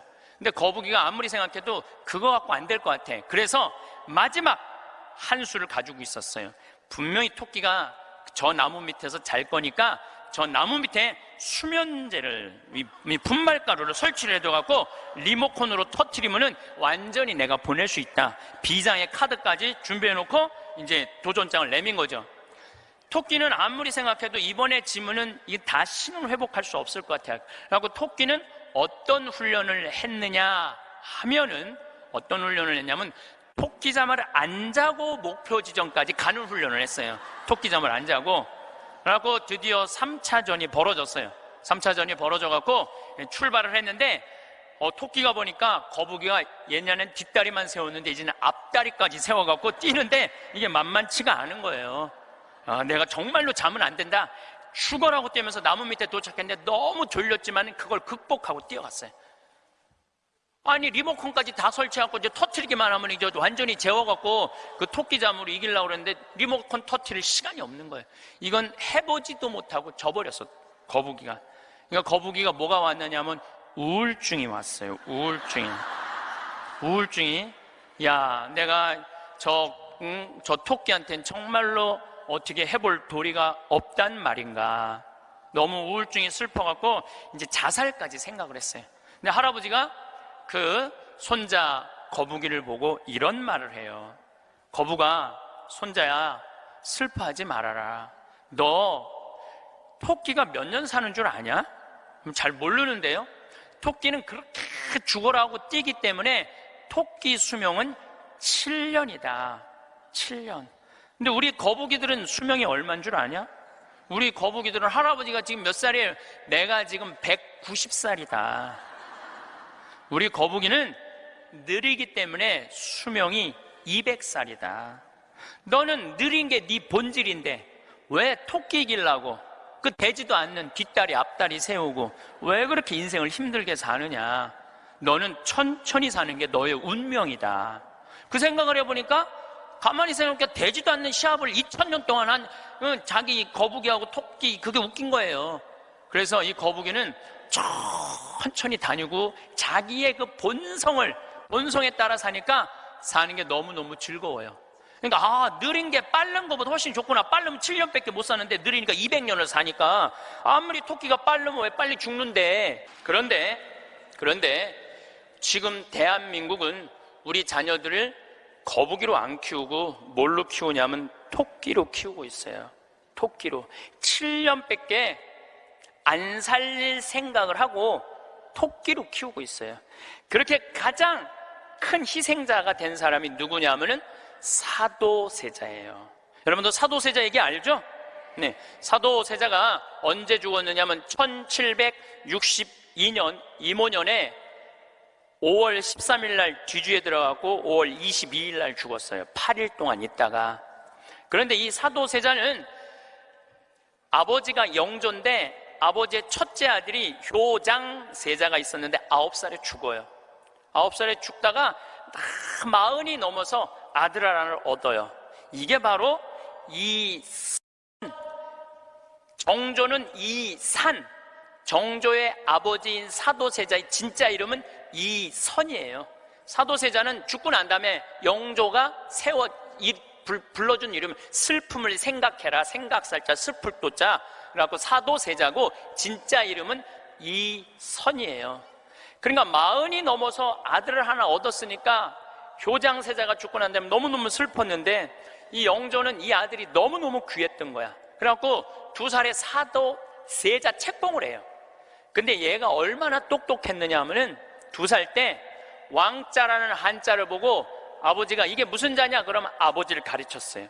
이게 아버지 자다. 왕자를 보고. 세자짜리를 보고 이거는 무슨 자냐? 이건 나다. 2살짜리가 5살 때 효경을 줄줄줄줄 외워요. 영조라는 임금은 공부하기 너무너무 좋아했던 임금이거든요. 그러니까 이게 진짜 똑똑한 놈 만들어 보겠다고, 똑똑한 놈 만들어 보겠다고 선생을 몇 명을 들이냐면 20명을 들여요. 그래갖고 아침, 점심, 저녁으로 가르치는 거야. 계속 가르치는 거야. 그리고 이제 시험을 아버지가 나와서 보는 거예요. 너 사서삼경에 이게 무슨 뜻이냐? 그러면 20명이 둘러있고 5살, 6살짜리가 까먹을 수도 있잖아요. 그러면 대답을 못하면은요, 영조가 눈을 부라리면서 이놈 그것도 모르느냐고. 근데 세자는 때릴 수가 없었어요. 누구를 때리냐면 세자를 업고 다니는 내시를 때리는 거예요. 대신 맞는 거예요. 그러니까 여러분도 어린아이가 생각을 해봐요. 내가 문제 하나 못 맞히면은 저 내시들이 두들겨 맞으니 얼마나 이 스트레스를 많이 받아요. 그런데 7살, 10살 때는 칼싸움 하는 거 좋아하잖아요. 저도 어렸을 때 맨날 산에 가고 나무 잘라갖고 맨날 칼싸움 해갖고 여기 맨날 여기 찢어지고 그랬던 기억나요. 이 선은 상궁들하고 칼싸움을 해요. 그걸 본 영조는요, 이 상궁들을 때려 죽여요. 때려 죽여요, 그냥. 그걸 보고 이 사도세자는 너무너무 무서웠던 거야, 아버지가. 그런데 딱 12살이 되면서 사도세자는 공부하기가 싫어요. 그래서 이때부터 책만 보면 머리가 지끈지끈 아픈 거예요. 그러니까 조기 교육의 최고의 희생자는 누구냐면은 사도세자예요.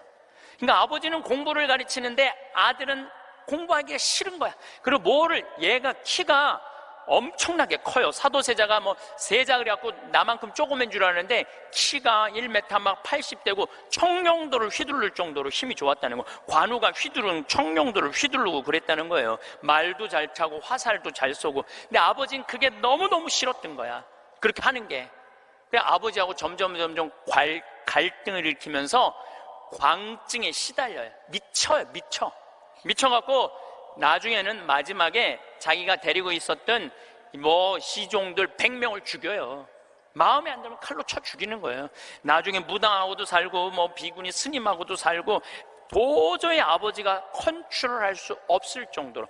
엄마도 해경궁 홍씨도 자기 남편을 컨트롤할 수 없어요. 그래서 결국은 죽일 수밖에 없었던 거예요. 이게 사도세자의 슬픔이에요. 이게 조기교육의 희생자예요. 조기교육의 희생자. 그런데 이 사도세자도 내가 보기엔 딱 7년 만에 돌은 거야. 토끼처럼 7년 만에 돌은 거예요. 근데 여러분들도 초등학교 1학년 때부터 애들 어떻게 해요? 영조가 20명 선생 된 거나 여러분들이 학원 애들 10개, 12개 보내는 거나 다를 바 하나도 없어요. 애들 미치게 만드는 거예요. 그러면은 언제까지가 애들이 엄마가 시키는 대로 따라하느냐면 중학교 1학년 때까지는 딱 시켜요. 해요. 근데 딱 그 7년이 지나고 나면 애들 눈빛이 쫙 꺾어지기 시작해요. 네. 중학교 2학년만 되면은 눈빛이 싹 돌아가기 시작해요. 돌아가기 시작하면 그때부터 애들은 미치는 거예요. 근데 여러분들 이게 웃을 일이 아니에요. 그 미치는 애들이요, 한둘이 아니에요. 참 많아요. 그럼 이때부터는 엄마도 컨트롤이 안 되는 거예요. 아버지도 컨트롤이 안 되는 거예요. 그리고 얘는 행복했던 순간이 하나도 없었던 거야. 행복했던 순간이 없기 때문에 이때부터는 엄마한테 소리 지르고 물건 던지고 심지어는 엄마를 때리는 아이들도 참 많습니다. 이 엄마들은 어디 가서 얘기도 못해요. 얘기도 못해. 중학교 2학년, 3학년 되는 애한테 맞는다, 자식이 무서워서 벌벌 떠는 부모들이 참 많습니다. 그럼 얘가 미치게 만드는 장본인이 누구예요? 엄마들이에요. 엄마들이 얘를 미치게 만드는 거예요. 미쳐갖고 이제 애가 이렇게 뛰고 저렇게 뛰면 나한테 데리고 와요. 그러면 얘네들 눈빛이 싹 돌아간 걸 내가 봐요. 그럼 상담을 해보잖아요. 그럼 걔네들이 나한테 하는 얘기가 자기는 초등학교 때 자기 자유시간이 하나도 없었다는 거예요. 자유시간 하나도 없이 엄마가 이 학원 가라면 저 학원 가고 저 학원 가고 저 학원 가고, 그래서 자기 미치겠다는 거예요. 막 속에서 불이 일어난다는 거예요. 불. 이 사도세자가 뭐라 하냐면 자기 속에서는 울화증이 일어났다. 울화증이. 만약에 영조가 사도세자가 그렇게 무기신식이라는 무에서도 편해요. 사도세자가 그만큼 똑똑한 사람이었고, 만약에 영조가 이 아들을 정말로 청룡도도 마음대로 하게 하고 창, 활, 말 다 잘 탔거든요. 그렇게 키웠다면 우리나라는 광개토왕 대왕만큼 훌륭한 군주, 강력한 군주를 18세기에 모실 수 있었을 거야. 사도세자가 죽고 난 다음에 정조가 임금이 됐잖아요. 권력 기반이 취약했어요. 그 다음에 정조가 1800년에 죽고 순조, 헌종, 철종, 고종 다 7살, 10살, 18살, 17살짜리들이 왕 되면서 조선은 끝난 거예요. 여러분들도 지금 가만히 생각해봐요. 지금 내가 하나 둘 가지고 있는 애 공부 그렇게 시켜갖고 미쳤어. 그렇게 미쳤어? 그러면요, 그 집안은요 나중으로도 희망이 없는 집안이에요. 그리고 참 고치기 힘든 병이 뭔지 아세요? 정신병이에요. 제가 수많은 사람들을 만나면서, 수많은 아이들을 만나면서 가장 고치기 힘든 병이 정신병이에요. 우울증이라든가 조울증이라든가 이렇게 걸린 사람들은 평생 병원에 들락날락하고 평생 약 먹다가 결국은 그렇게 죽는 거예요. 근데 자기 자식을 뒤주에 가둬서 죽이지는 않지만, 여기 있는 분들 중에 뒤주에 가둬서 죽일 사람은 없지만은 그렇게 미치게 만드는 부모들이 참 많다는 거예요. 미치게 만드는 거예요. 그놈의 1등 병 때문에. 여러분들 초등학교 때 막 뛰어노는 애 중에 미치는 애들은 없어요. 초등학교 때 막 엄마 아빠랑 같이 뛰어놀고 들로 산으로 뭐 친구들하고 어울리고 엄마 아빠하고 먹고 마시고 논 아이들 중에 미치는 애들은 없어요. 어떤 애들이 미치냐면 되지도 않는, 머리 돌아가지도 않는 책상에서, 학원에서 시달리면서 미치는 애들이 많은 거죠. 거북이가 등딱지 합금으로 바꾸듯이 자식 영어 발음 좋게 한다고 혀 이렇게 늘리는 수술하고 초등학생들한테 10개씩 학원 다니게 하는 일이 자식 미치게 만드는 일이에요. 이렇게 얘기해요. 엄마, 나 왜 이렇게 공부해야 돼? 너 1살서부터 30살 때까지 열심히 공부해서 나중에 행복하게 하려고 그래. 나중에 행복한 건 없어요. 행복하려면 언제 행복해야 돼? 지금 행복해야 돼요. 지금 행복하지 않는 애는 나중에도 안 행복해요. 여러분들도 마찬가지입니다. 많은 분들이 나는 이제 아파트도 사놓고 애들 결혼도 시켜놓고 내가 이제 60살서부터 나중에 행복해야지. 그런 분은요, 떨커덕 오늘 아침에도 내가 나오면서 암 걸린 분 안수기도를 해주고 나왔는데 내 손에서 안 나와도 안수를 받고 싶다 그래서 내가 해주고 왔어요. 내 손에서 안 나와도 안수를 받고 싶다 그래서 해주고 나왔는데 자매님 보니까 굉장히 건강한데 무슨 암 말기래요. 대개 우리는요, 나중은 안 기다려요. 그러니까 행복하려면 언제 행복해야 돼? 지금 행복해야 돼. 지금 맛있는 거 사 먹으려면 언제 사 먹어? 지금 사 먹어야 돼. 나중에 사 먹지 말고. 경치 좋은 데 가려면 언제 가야 돼? 지금 가야 돼. 지금. 나중에 가지 말고. 근데 우리는 애들한테 이렇게 얘기한단 말이에요. 너 1살서부터 30살 때까지 고생해야지 나중에 행복하다는 거. 이제는 1살서부터 30살까지 공부 죽어라가 해도 행복한 시대는 갔어요. 이제 교수대도요, 일자리 치열합니다. 지금 변호사들, 노는 변호사들 수두룩하게 많습니다. 이제는 머리로 사는 애들이 행복한 세상이 오는 게 아니라 몸으로 사는 애들이 행복한 세상이 다가오고 있어요. 나는 어제도 우리 직원이 저녁에 이제 대전에서 강의 끝나고 들어갔는데 고등학교 졸업하고 군대 갔다 와서 대학교 다니다 때려치고 우리 집에 왔어요. 내가 이렇게 물어봤어요. 이리 와봐라, 너. 오늘 이 강의 준비하면서 네가 지금 대학교 4년을 다녔으면 얼마를 대학에다가 쏟아 넣을 것 같아? 1억 쏟아 넣는데. 1억 쏟아 넣지? 근데 너 이제 대학 안 다니니까 1억은 이제 모아놓은 거 아니야? 그럼 그 1억 너한테 안 쏟아 넣으면 엄마는 그 돈 갖고 뭐 할 것 같아? 엄마는 노후대책연금 붓겠죠? 그래, 엄마는 노후대책연금 붓고 넌 1억 저축하고 벌써 니네 집은 2억 벌은 집이다. 대학을 안 다니면 안 다닐수록 돈을 버는 거다. 근데 너 지금 내가 이번에도 월급을 한 1년 안 됐는데 40만 원 올려줬어요. 우리는 5년만 근무하면 무조건 300만 원씩 받을도록 내가 해주는 거예요. 그럼 너 지금 5년, 4년 근무하면 너 1억 모은다. 기숙사에서 먹고 자고 쓸 일도 없고, 거기는 해만 떨어지면 돈 쓸 데도 없어요. 너 그러면은 4년 동안 딴짓 안 하고 착실히 돈 벌으면 너 1억 버는 거야. 그럼 넌 30 전에 2억짜리 아파트 살 수 있는 거야.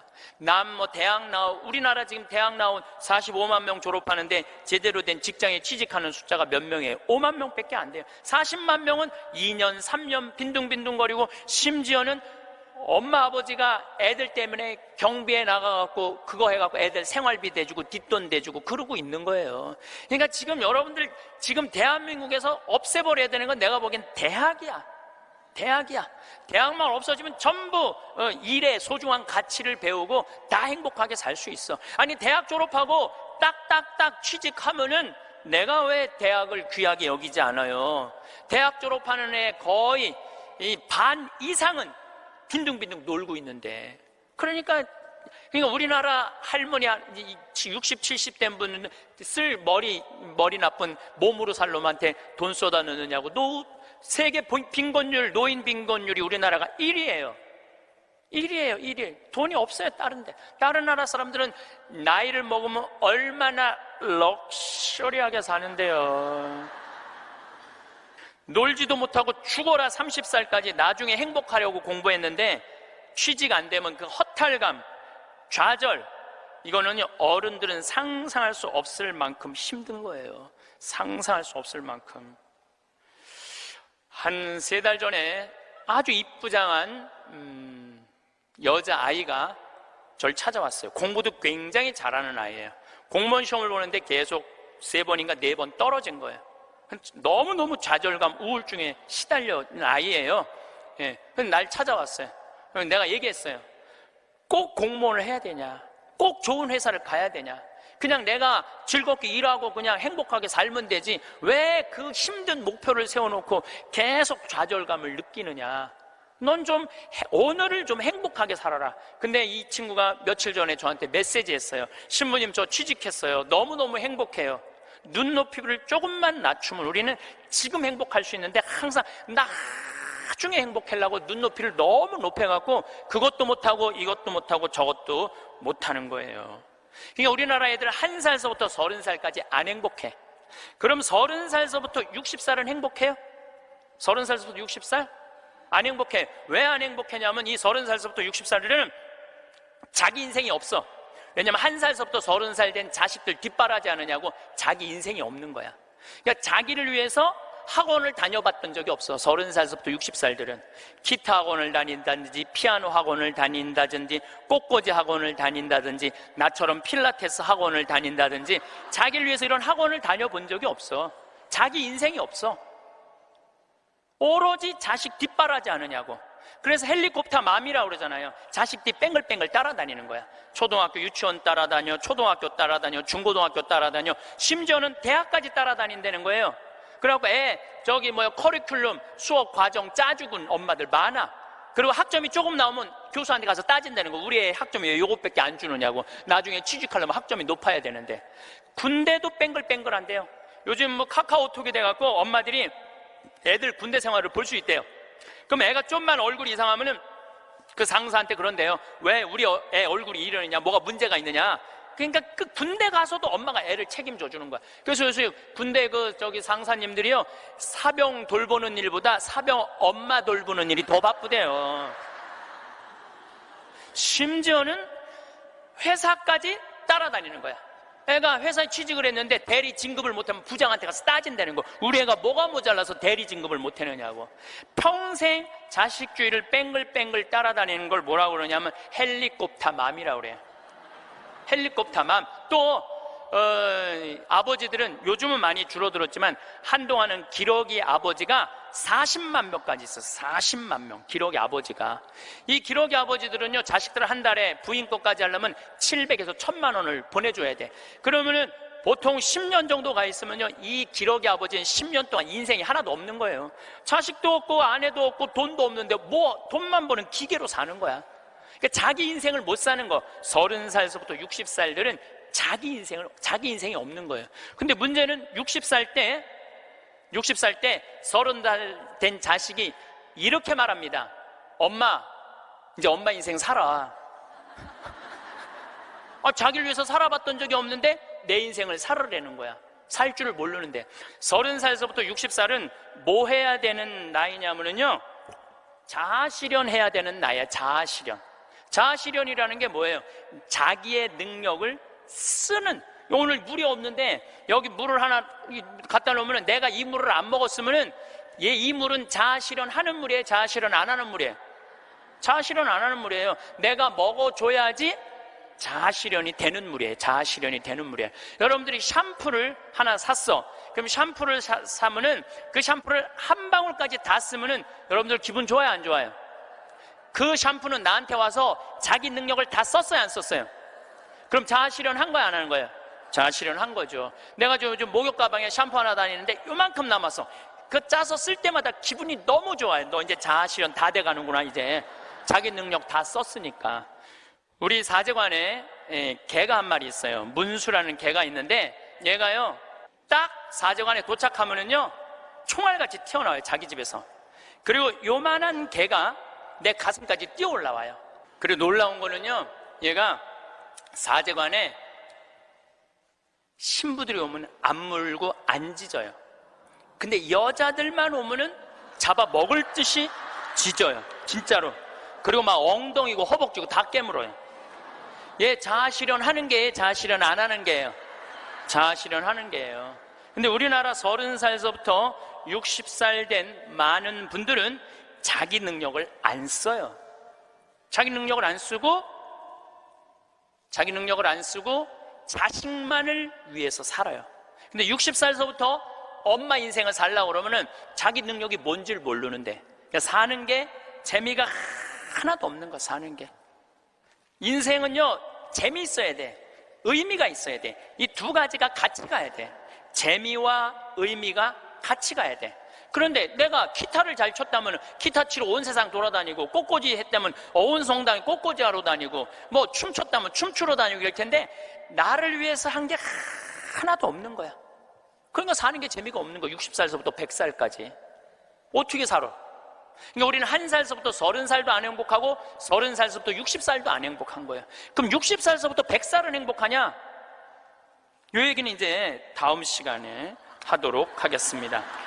기도, 자녀를 위한 기도 바치겠습니다. 성부와 성자와 성령의 이름으로. 주님, 나를 고쳐주소서. 가끔 자녀를 나의 투자의 대상으로 여기는 착각을, 나의 삶을 자녀에게서 보상받으려는 유혹을 다 너를 위한 것이다 라고 하면서 궁극적으로 자신을 위했던 이기심을, 그리하여 자녀가 나에게 속해 있지만 내 것이 아님을 깨닫게 해주소서.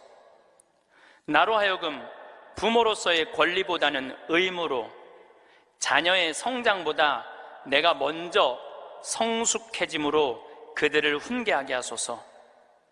자녀를 이끌어주되 강요하거나 협박하지 않으며, 사랑하는 자녀들을 돕되 대가를 기대하지 않으며, 자녀가 누릴 수 있는, 실패할 수 있는 자유와 선택할 수 있는 권리를 빼앗지 않게 해주소서. 자녀의 슬픔과 기쁨을 가볍게 취급하지 않으며, 자녀의 성공과 실패를 과소평가하지 않고, 자녀의 하찮은 질문에 진지하게 대답하게 하시고, 사소한 행동 방식도 존중함으로 존경받는 어른이 되게 해주소서.